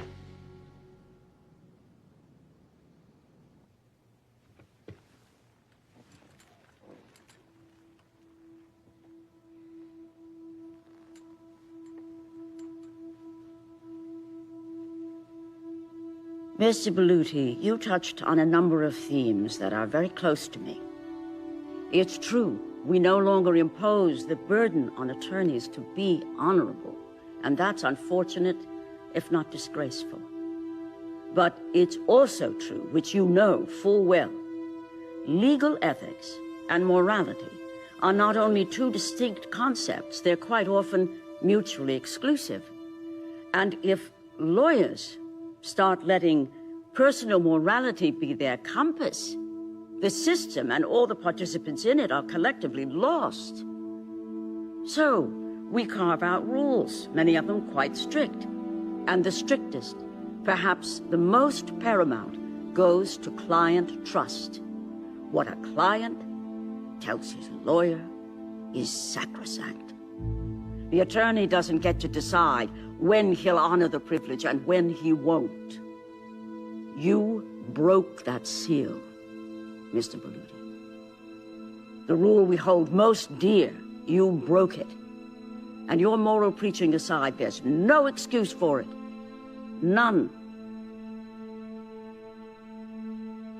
That having been said, this board does have discretion as to what we do with you. We applied a very unscientific test back there. We asked ourselves, is the profession of law better served with you in it or out of it? We decided better to have you in it. You're suspended for 3 weeks. We are adjourned.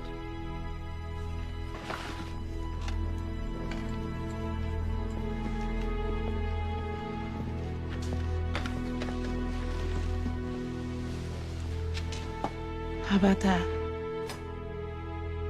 I survive. Come on. We've already blown most of the day. Let's get back to work.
You stinker!